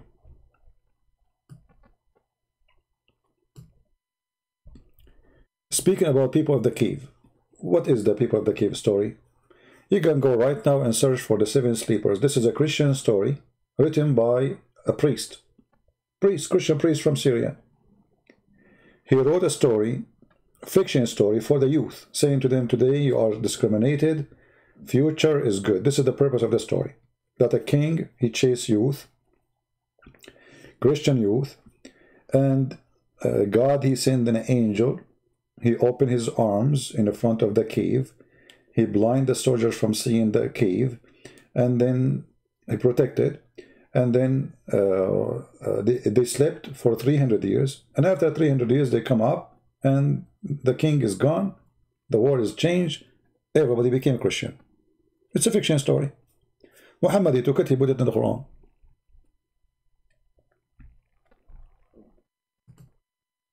And you will see here, even the Quran, when you speak about those people, you die laughing.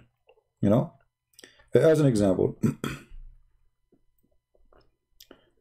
they asked Muhammad, okay, how many, the people of the cave, how many they are? Muhammad was not sure from the story. I mean, the original story. So Muhammad, because he's not sure, he cannot give a sure answer. And look what he said. Chapter 18, verse number 22. Okay, let us say I'm a person who claimed that I know. And then you ask me a question. Okay, Christian Prince, how many people of the cave? And now I'm going to give you the answer. But listen here, the story is different. Because the one who gives the answer is Allah. You know what I mean? The one is talking here is Allah. The question was given to Muhammad, but the one is answering is Allah himself. So there's no point of saying some they say, some they say. Look at the answer. Some will say there are 3 and their dog is number 4. And some, they say their dog, they are 5 and their dog is number 6. Guessing at random. And some, they say they are 7 and their dog is number 8. And now Allah will give you the answer. Look at the answer. Okay, Muhammad, say to them, Allah knows best of their number.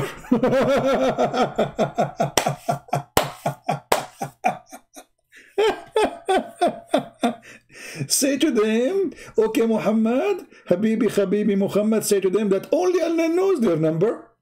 And look how stupid it is. Not only that, he says, and none knows their number save a few. Look, what is the number? You just said none knows their number. Allah knows best. And none knows save a few. Are you from the few? I mean, have you ever heard of hilarious teacher? You go to his classroom, you ask him, okay, Allah, how many those are in the cave? And then he starts saying, some, they say there are 3 and their dog. And by the way, how in the world, in which language you say their dog is number 4? Rabi'ahum. Even in English, you cannot say that because he's a dog, supposedly. He's a dog. You do not add dog to the numbers. I mean, have you ever heard of saying, I saw 3 men and the 4th their dog? That doesn't work because he's not a man. You say 3 men and 1 dog. And not number 4 is the, you know, Mr. the dog Jerry. So he doesn't know the number, and he's afraid to say the number, so they will get him busted because this is the purpose of the question. How many they are? They want to see how much he knew. And because you do not know, so he have to give them all the options, and Allah knows best. And only few, brother, they knew the answer. Okay, what is the answer? Look, none knows theirs. Them save a few. Mhm.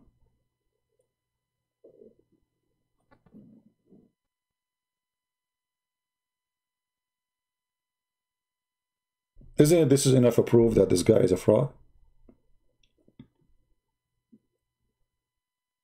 And here in the Arabic language, you see here they translate their dog. It doesn't say dog. Those are stupid Abdul. They do not know Aramaic. You see, in the original Quran, it was kali'ahum, not kalbahum. Kali'ahum, their protector, their provider, which is supposedly from the original story, is an angel. Kali'ahum. So this angel, he is their provider, their protector, not a dog. Islam considers dogs are filthy. Since when the dog is something holy in the Quran? Isn't Muhammad said the one who have a dog, Allah will take from his deed? Suddenly the dog is in the Quran.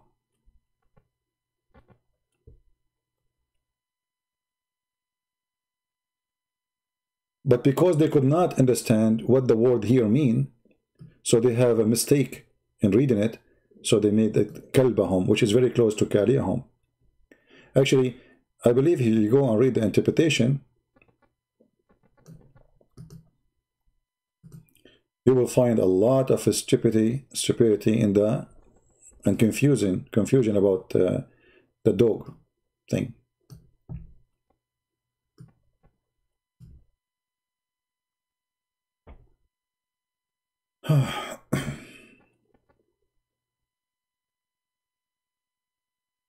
Let us see.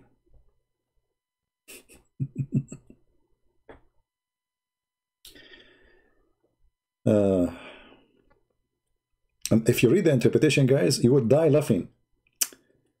You will die laughing. And they are saying like, and you know, the purpose of this is to guess. What? The purpose of this is to guess? Let's see. I will try to find it. Maybe I will make some special video about this.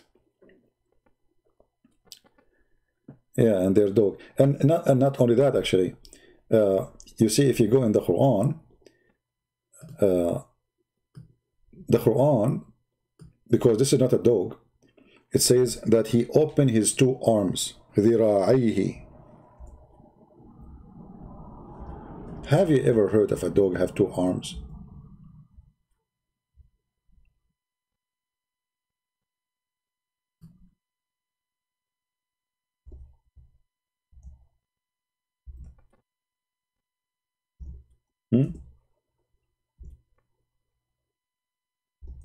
Any Muslim can tell us where, since when the dog have two arms? How many arms the dogs have?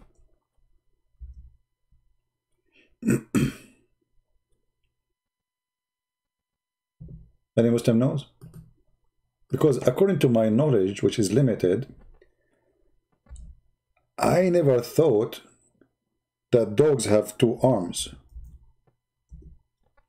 At least not in Arabic language. He have legs. Any Muslim?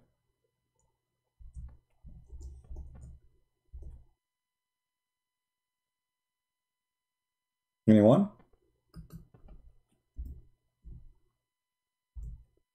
How the dog he open his two arms?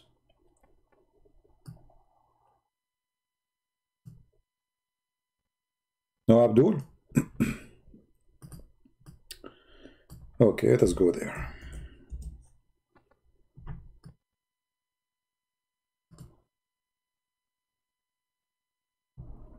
Look at this. Because they understood the word angel wrong. The angel, it's an angel, not a dog, you idiot. So it says here, and their dog stretching out his paws. It doesn't say that. This is false translation. It says his two arms. ذراعيه.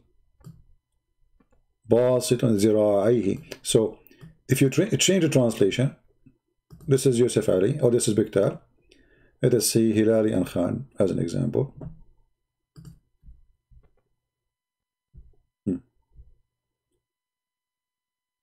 It says He's stretching his 2 forelegs. His 2 forelegs. They are 2 forelegs. They're trying to fix it. You know? You can copy the word ذراعيه and post it in Google right away, and you will find this is arms. This is not legs.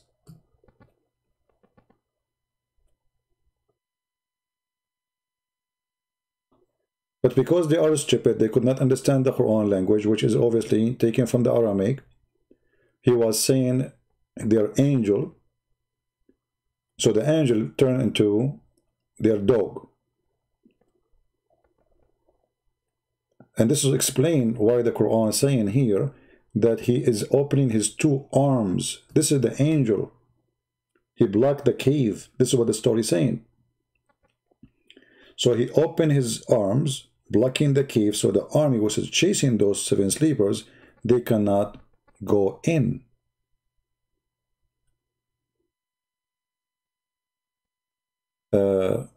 Non-Muslim who could not pay jizya, usually they kill them.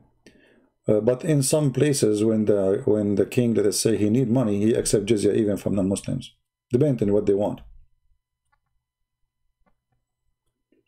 But if you are not, if you know, I mean, I thought maybe you are saying non-Christians. Jizya first is something for the Christian and the Jews only. But in some places, Muslims accepted non-Muslims who they are not Christian, neither Jews, to pay jizya because they need money. All right. Even in some places like in Egypt, when a village announced they want to convert to Islam, the Caliphate, he refused. He don't want them to convert. Because if everybody convert, who's going to pay us money? How we will make living? So he told the leaders, don't allow them to convert. We don't want them to convert. They have to stay Christian and pay jizya. You know what I mean? Those people are poor, they cannot pay. So they said to themselves, okay, you know what, let us convert, forget it. You know, we will worship our God in secret. So he knew that they are trying to get rid of the jizya, so he refused. He want money. There's tons of hadith about jizya.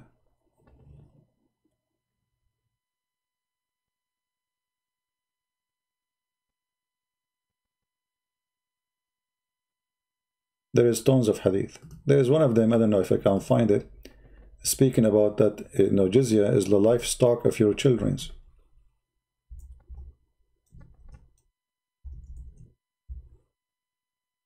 Maybe I will try to find it.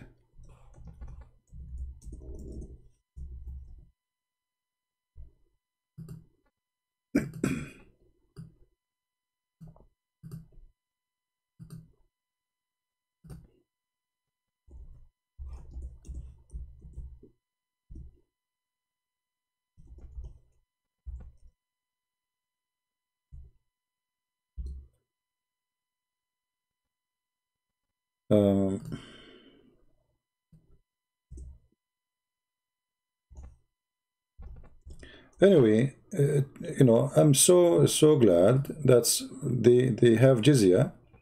Otherwise, all the Christian in the Middle East, either they are dead or they will convert.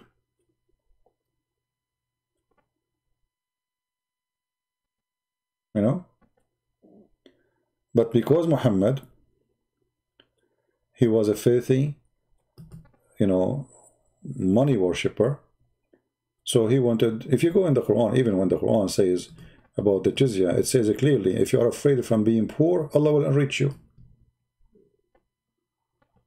You know? The purpose was for the jizya is to enrich you.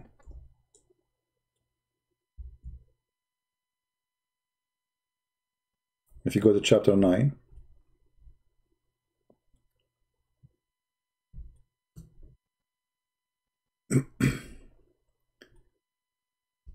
and then here you will find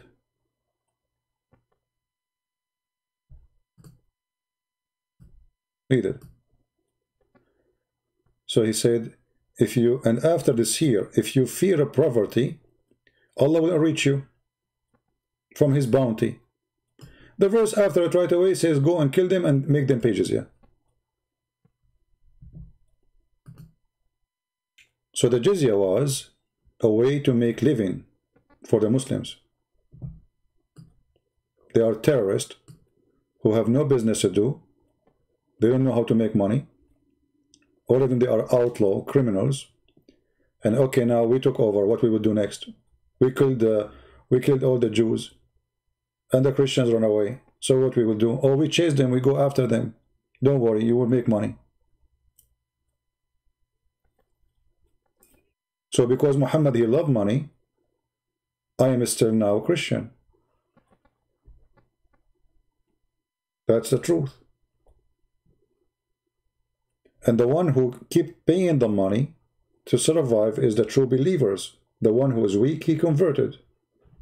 Because not everybody will stay, he accept all this discrimination, all this humiliation, all this garbage on you. There's a video, I will try to find it.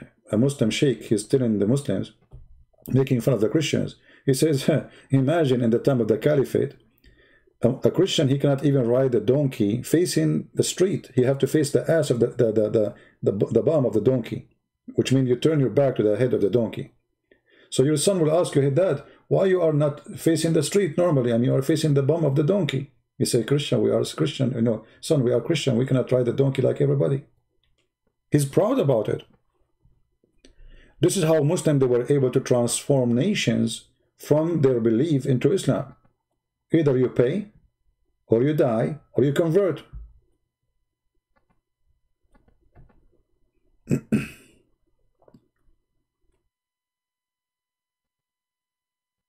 Yeah, I know a story about Ibn al-Walid. He cooked a Muslim man and he raped his wife and he ate him. Yeah, all of them, they are terrorists. They are terrorists.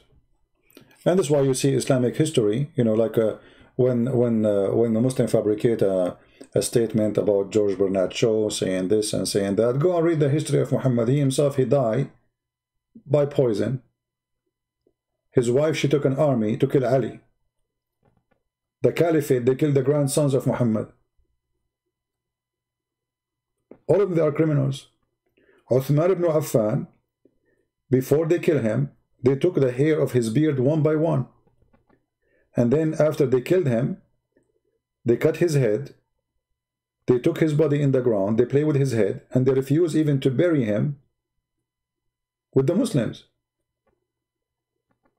At the end, a group of Muslims secretly, they left his body on the ground like a dog. This is their caliphate, the one who collect the Quran. And one of the reasons, by the way, he was killed because he burned the Quran. Because there's many Quran. So those who they believe in the Quran which is burned, they believe that Uthman is a kafir. He burned the book of Allah. Uthman, he want to make a book which is the book he agree with, or let us say the book which is, he wanna, a Muslim, he said to him, Ifza, you know, jump and save the Quran. We have many Qurans. So Uthman, he took the advice of this man. He started collecting the Qurans, all the Qurans which different from each other. That's why they are different. That's why he burned them. If they are the same, he will not. And this was one of the reasons used against him to be killed. And they killed him.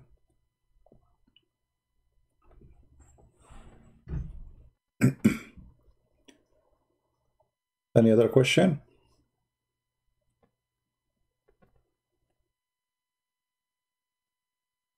Free Bright is back. Can I call you Christian? Out on your nonsense. Is that okay? My friend, you are a Muslim, Mr. Free? Mr. Free, are you a Muslim? Are you a Muslim and saying to me I'm not talking sense? Is that what you are saying?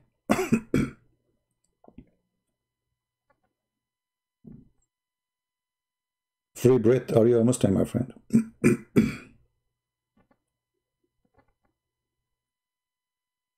So why you want to call me? To tell me what exactly?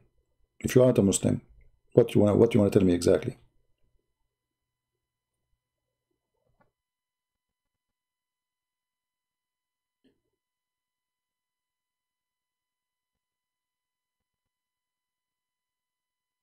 No, the one who became a slave usually is the one already they captured them in the war, you know.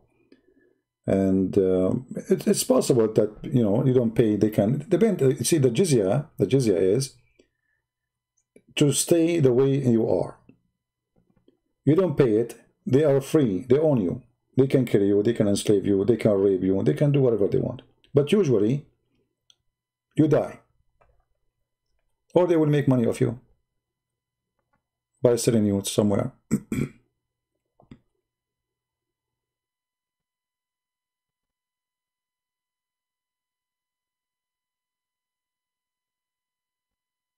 Why you are called pagan? Like nobody knows you, and suddenly you are called pagan. Free Barrett is back. What you said? You said nothing, and they start saying to you, you are pagan. That's it.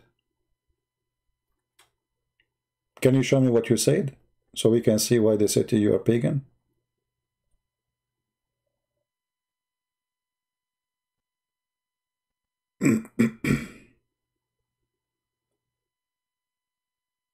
Are you there? See, I'm trying to see what your point is. Otherwise, I will block you myself. If you are just here coming to disturb us.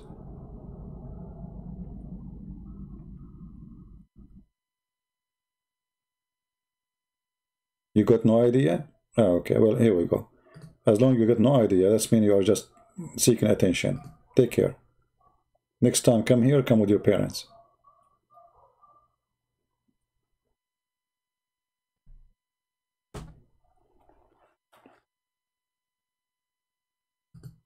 Attention seeker. Anyway, the history of Islam is a history of violence. Muslims kill each other. This is why the Muslim population was never growing. You see, now they are growing because they are not. Who is the one causing Islamic number grow? Is the West. The West is stopping Muslims from killing each other. Who is the one who stopped Muslims from killing Muslims in Iraq? America. Who is the one stopping Saudi Arabia from invading Qatar? Trump.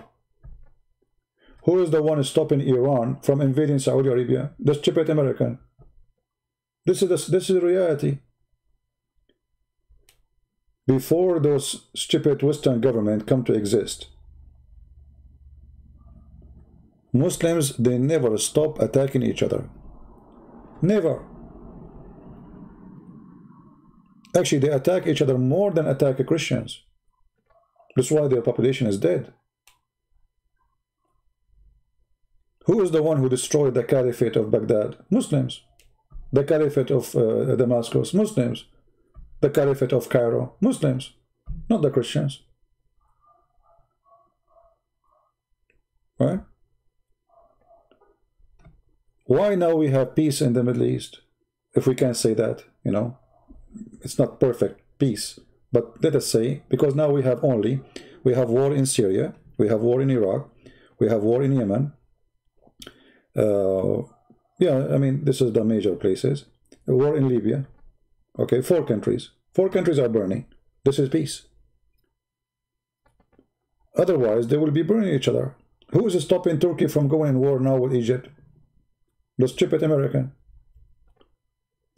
That's the truth. Take America away. Take America away. Those people, they will eat each other in a second. Why Iran is not attacking Saudi Arabia? Saudi Arabia is no match. Iran can take Saudi Arabia in a few hours.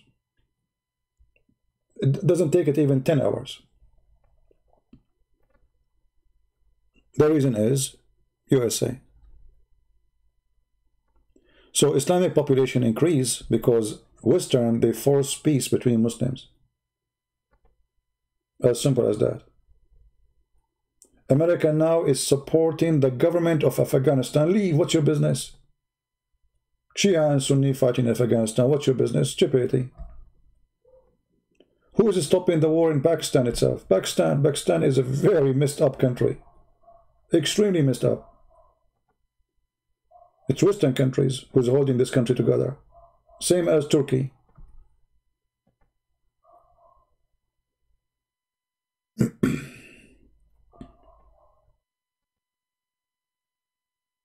all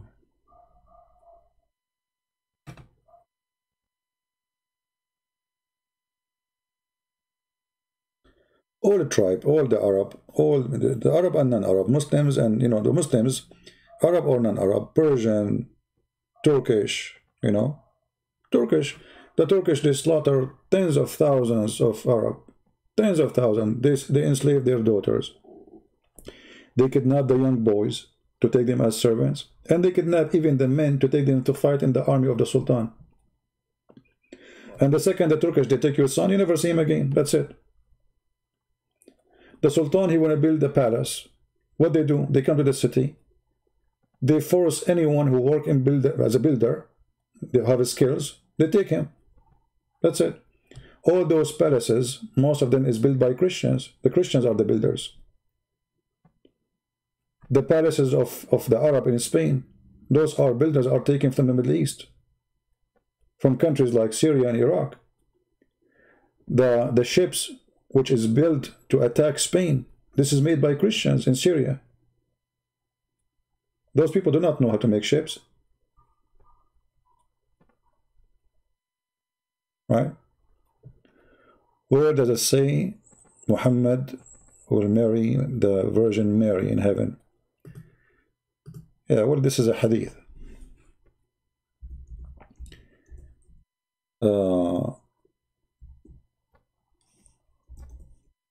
Let me see, find it for you.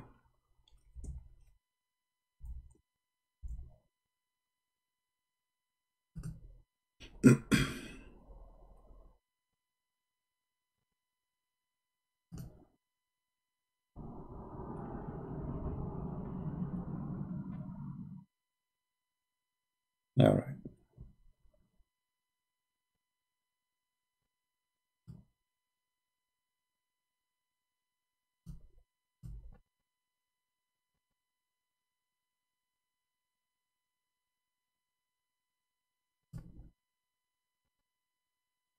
I will post for you the link. You can use Google Translation, or I can use Google Translation. But let me post for you the link first. In order to do it, I have to shorten the link because it's in Arabic. The title. Link short.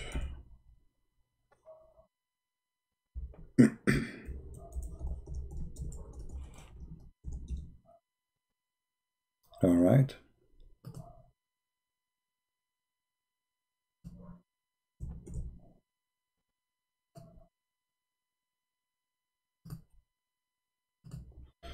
All right, my friend, the one who asked, you can open the link and you can open it in Google browser and you can click at translate.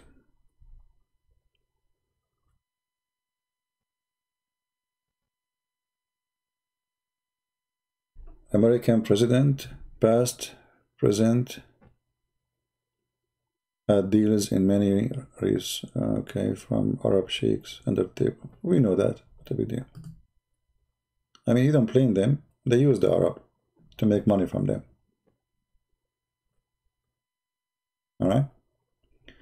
Anyway, the one who asked me, I gave you the link. You can open the link, and then you can use Google Translation. To translate.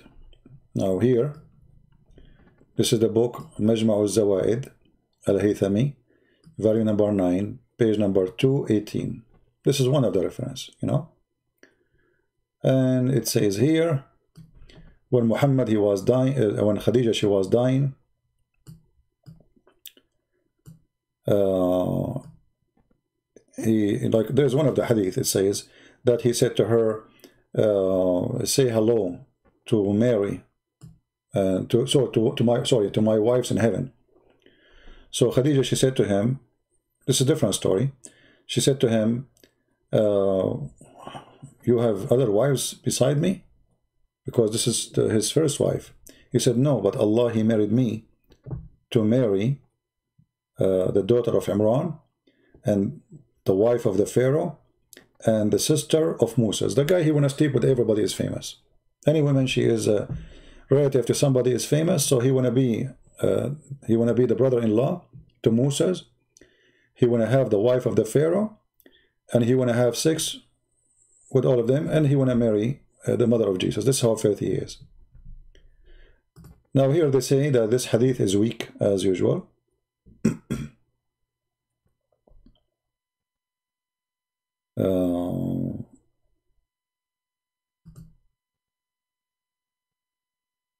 Let us see.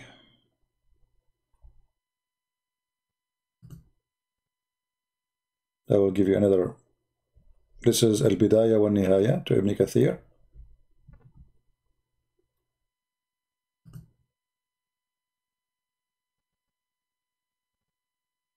Let me give you the link. And you can use Google Translation too. All right. Where Muhammad he got the information? There's Bibles which is not approved by the Christians. This is where the story is coming from. There's fiction Bible written way after, long time after Christ. Those Bibles are saying, if we can call them Bibles, saying those stories. Muhammad he got them from there. They call them the infinity. Infinity, and maybe I'm saying the word wrong. I posted the link. You did not see the link? What do you mean you see the link? I posted the link. Let me post again.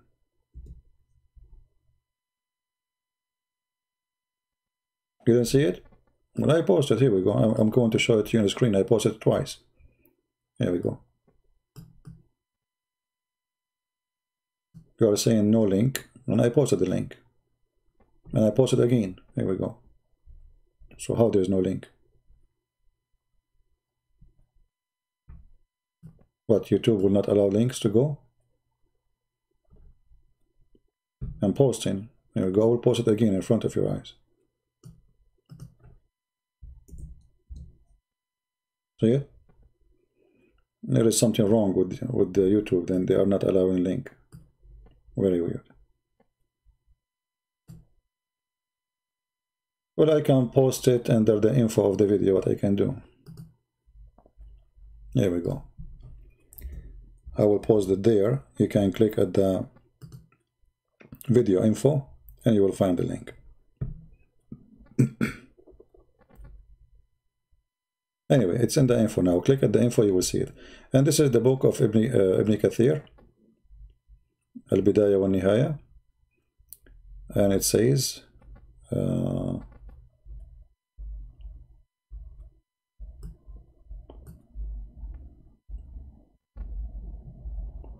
I can use Google Translation right in the front of our eyes. Google Translation. No, it's not translating. I think we need to go out of the script. Here we go, translate to English. The easiest way, try to search the word Mary or Maryam. So Khadija, when she was in her illness, he said to her, that's, say hello to my wives. She said, what wives? He said, oh, Allah, he told me he will marry me to those women. And he count for her.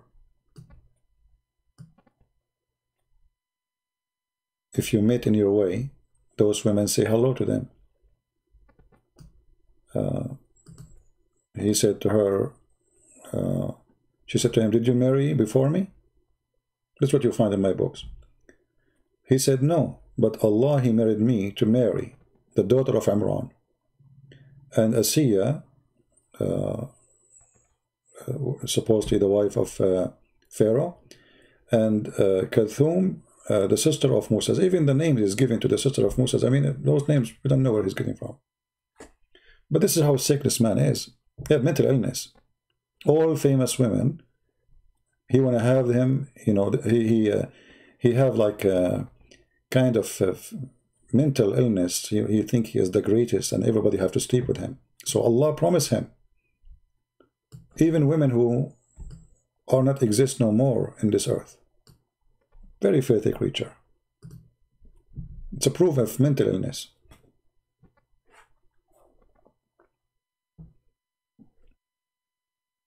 Anyway, anything else?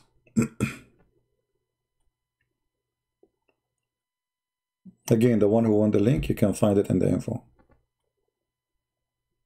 You can find my books on Amazon.com.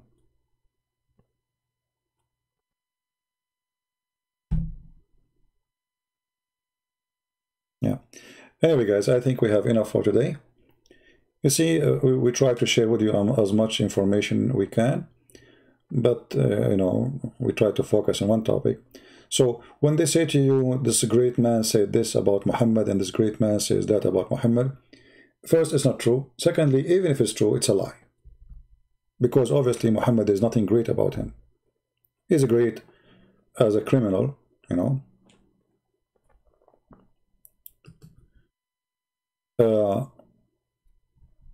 Prophet Idris. You see, if you type the word Idris in the Quran, you see the Muslims, they give you a translation for it. Let me show you. And then you need to ask yourself how the word Idris became that prophet. You know? Chapter 19, verse number 56. Look what they say to you. Enoch. See who's Idris? Then you ask yourself, okay, how Enoch became Idris? I mean, what's wrong with this man?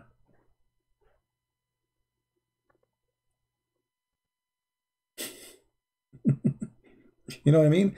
Is even like, did they even share any letter together, the two names?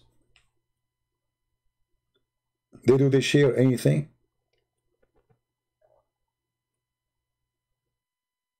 They don't even share one letter together. So how Idris became Enoch? You tell me. However, I believe that Muhammad, he copied from a book. It's called the Book of Enoch, but not the one is mentioned in the Bible. There's a book, is a fiction. There's a false book. It's called the Book of Enoch. Let me see if I can find it. Give me a second. And from that book, Muhammad, he got the stories about the warehouse of Allah. You know, Allah have a warehouse where he stores snow, he store material, you know. Let's see. Enoch.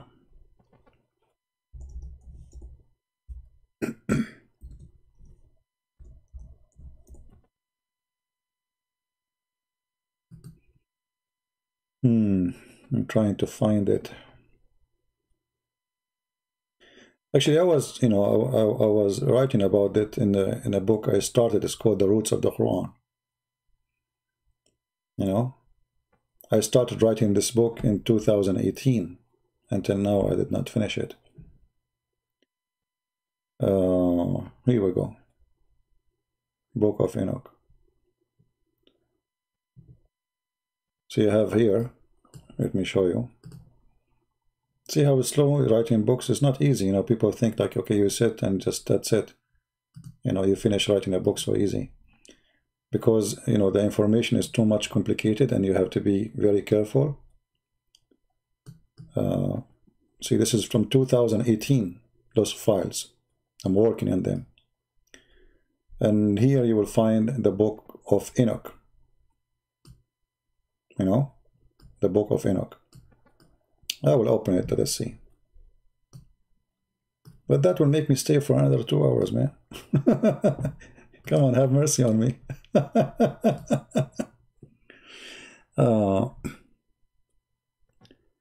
Why do you say that Enoch is a false book? I did not say Enoch false book. I said this is a false book of Enoch. This is not the true Enoch book. Focus when I say something. I said this is not the Enoch in the Bible. This is a different person. This is a different book. Now he will go and he will say, Christian Prince, he said Enoch is false. Here we go. Yeah, anyway. So this is the Book of Enoch. Let us see.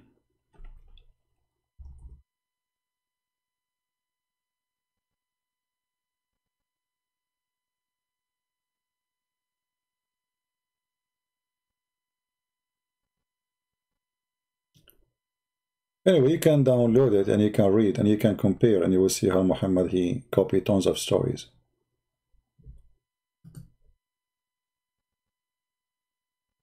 Right?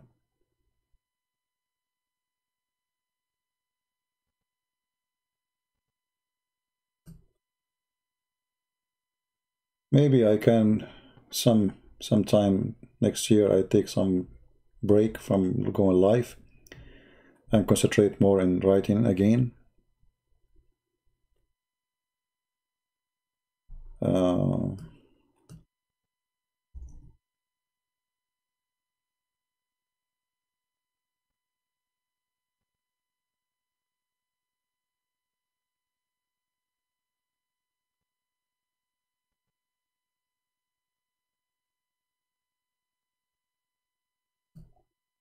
Always reading is the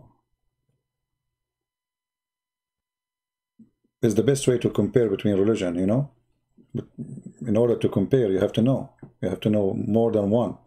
Otherwise, you cannot compare.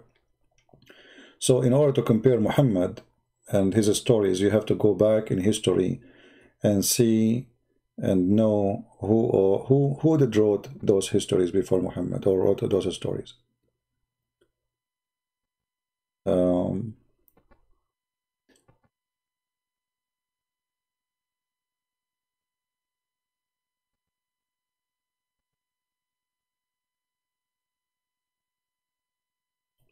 Yeah, you see here, like here, you see some ideas. You get some ideas. Like this is this chapter here.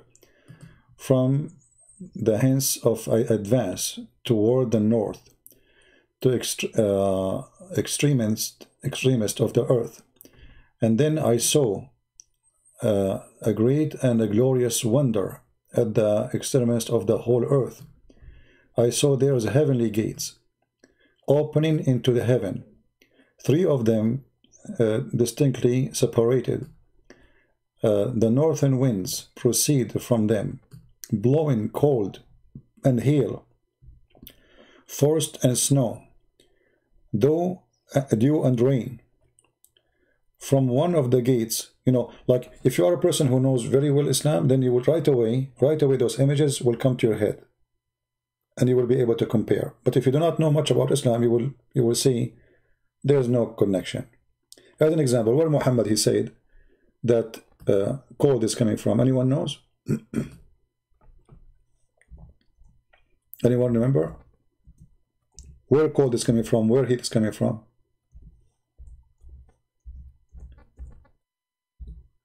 Cold is coming from heaven. Allah, he opened the gate of heaven in winter time, and he make hell breathe, and then he open hell doors in summertime, and this is where the hot weather coming to you. Let me see where I can find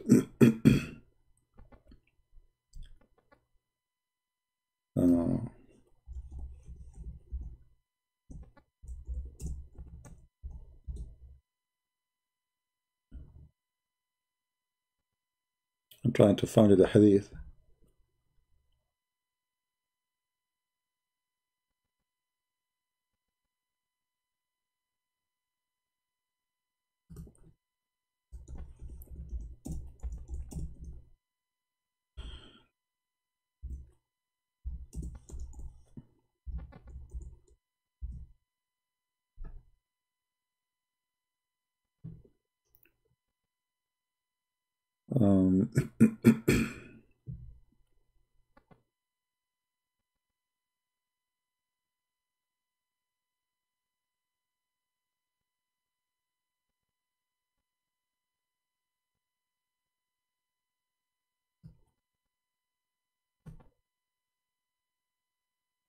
Let us see here. And then after you read it, you will see the connection between what we are showing you on the screen and what Muhammad is saying.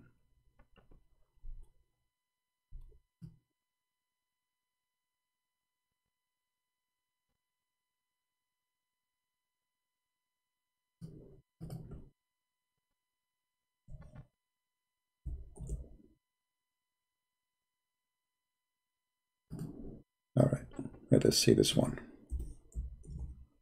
See, always the problem is to find something in English. All right, here we go. Read with me here.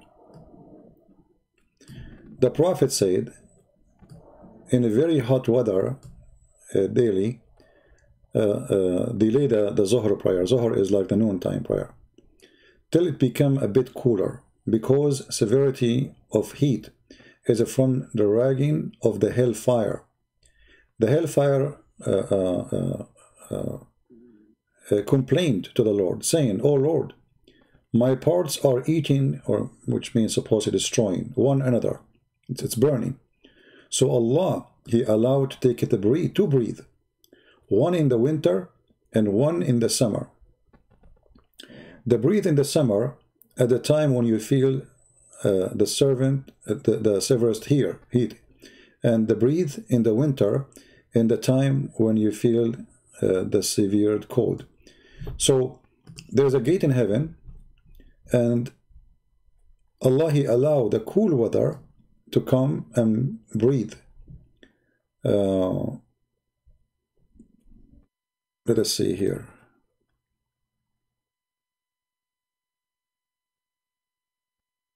Actually, I'm trying to look for different hadith, not exactly this one. But anyway, this one will do the job temporarily until we find the other one. Let me see. So always Muhammad, he copied his stories from somewhere.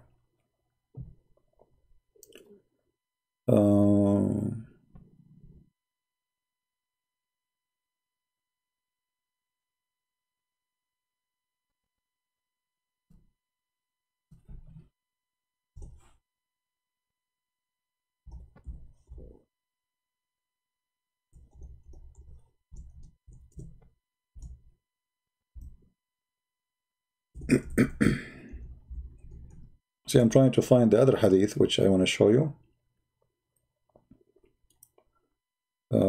Let's see.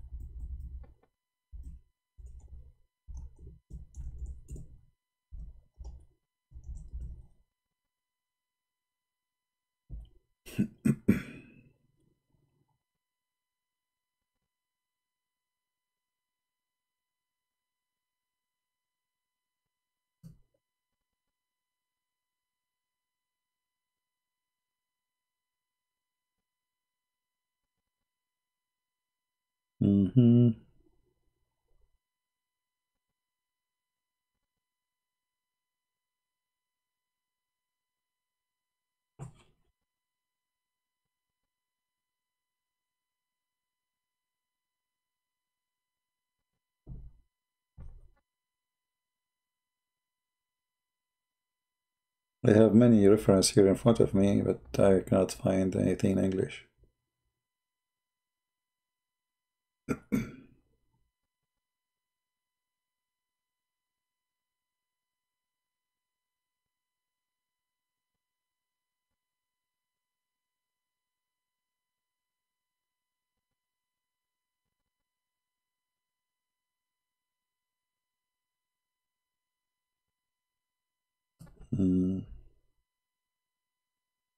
Well, I see only the same English ones I just gave you.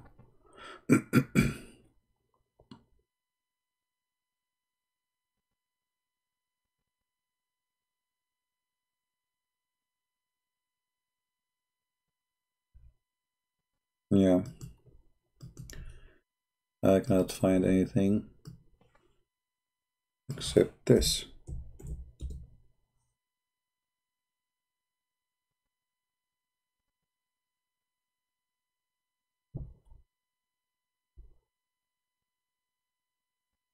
So anyway, the explanation is coming somehow from this book, the Book of Enoch, where there is a gate, and where everything blow from this gate: the cold, the snow, the hail. And if you go in the Quran, you will find it says the same, that hail comes from mountains in heaven.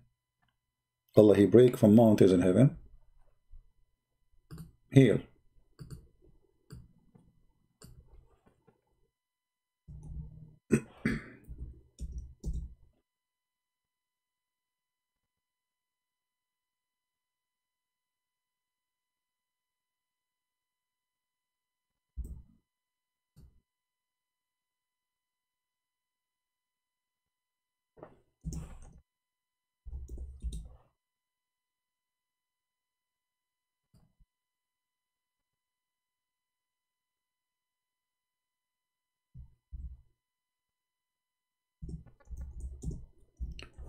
Let us see.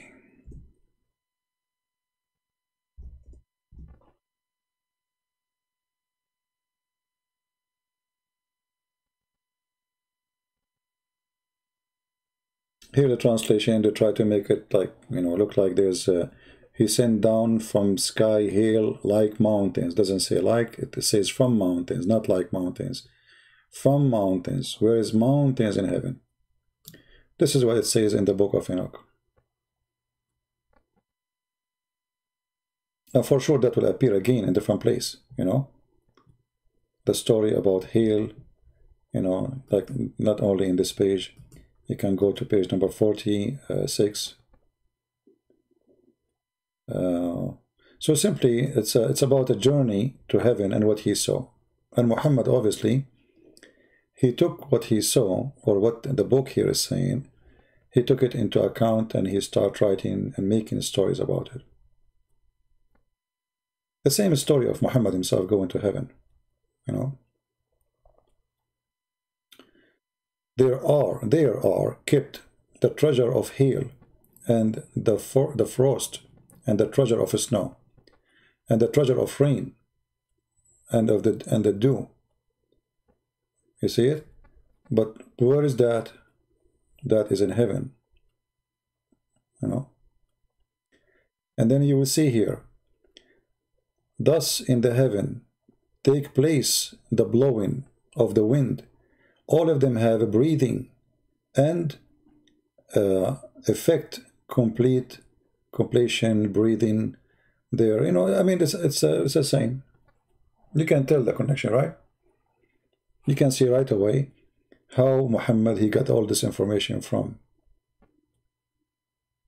And, if you continue reading the whole book and comparing and other books too, then you will be able to put the dots together.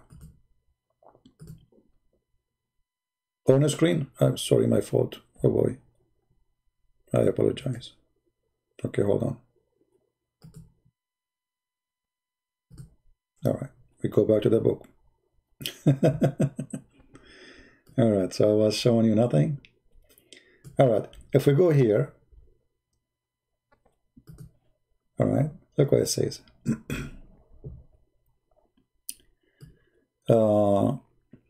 Thus in the heaven take place the blowing of the winds. All of them have breathing and effect, complete combination of a breathing. There are the treasures of thunder are kept, and splendor of lighting. And then he continued here. There are kept the snow, kept the treasure of hail, and the frost, and the treasure of snow, and the treasure of rain and dew, or dew.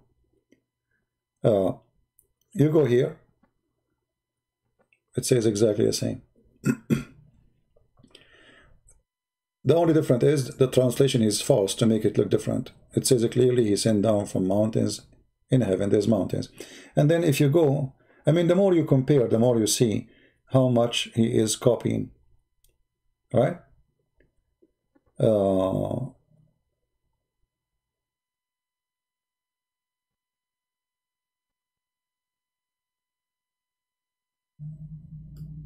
Look here what it says.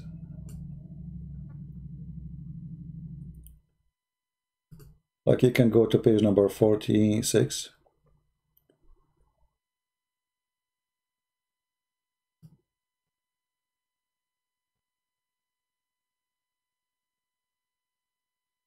You see what he saw in the journey to heaven. So this is always in a journey into the heaven. And then you go here, you will find the same.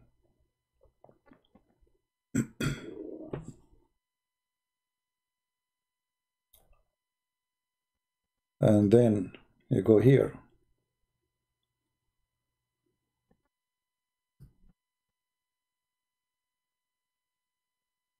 And then you go here. It's all over.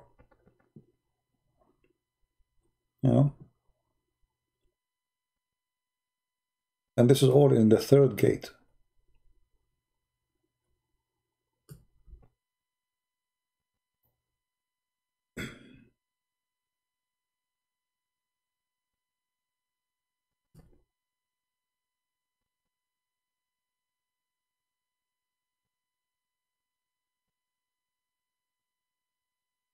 It's interesting, right, to read those books. I mean, because here you can see a lot of connection and where those stories are coming from and how Muhammad, he believed in them, obviously.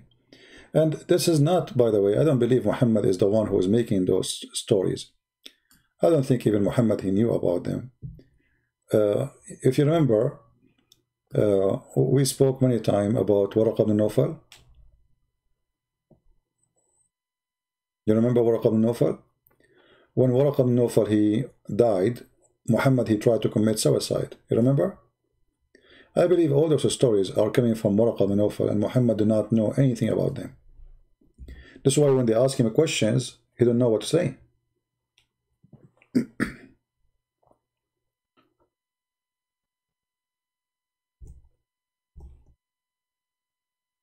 You know what I mean? Oh, it says my mouse battery is dying. So I better finish before I lose connection of my computer, and then I will stay live forever. My battery connection is dying. I get message now from my in the screen. So I better go, guys. Sorry. Mouse battery very low. I apologize. All right. We will continue tomorrow. All right. I apologize. If I don't click now end, I will lose my my ability to click end, and then it will stay live, and I am not here. All right, guys. We continue tomorrow. You know, we start with a new topic maybe, or we continue. We will see. I don't know. I can keep this video, but I don't know if it's long. You see, I try to make them short, but what I can do? I don't know what to do. I need to control how long I stay, so people can download it easy. This is 2 hours and 48 minutes. I mean, how in the world people they can work with this video? I have to delete it now. Anyway, guys, I want to say thank you very much. Anyway, I'm losing my voice. It's getting cold here, and my heater is off to avoid the noise. Thank you, and I hope tomorrow the Lord will give us a chance to talk to you again, and we will be able to teach you more. Thank you very much. May the Lord bless you, and see you soon again. Take care. Bye-bye.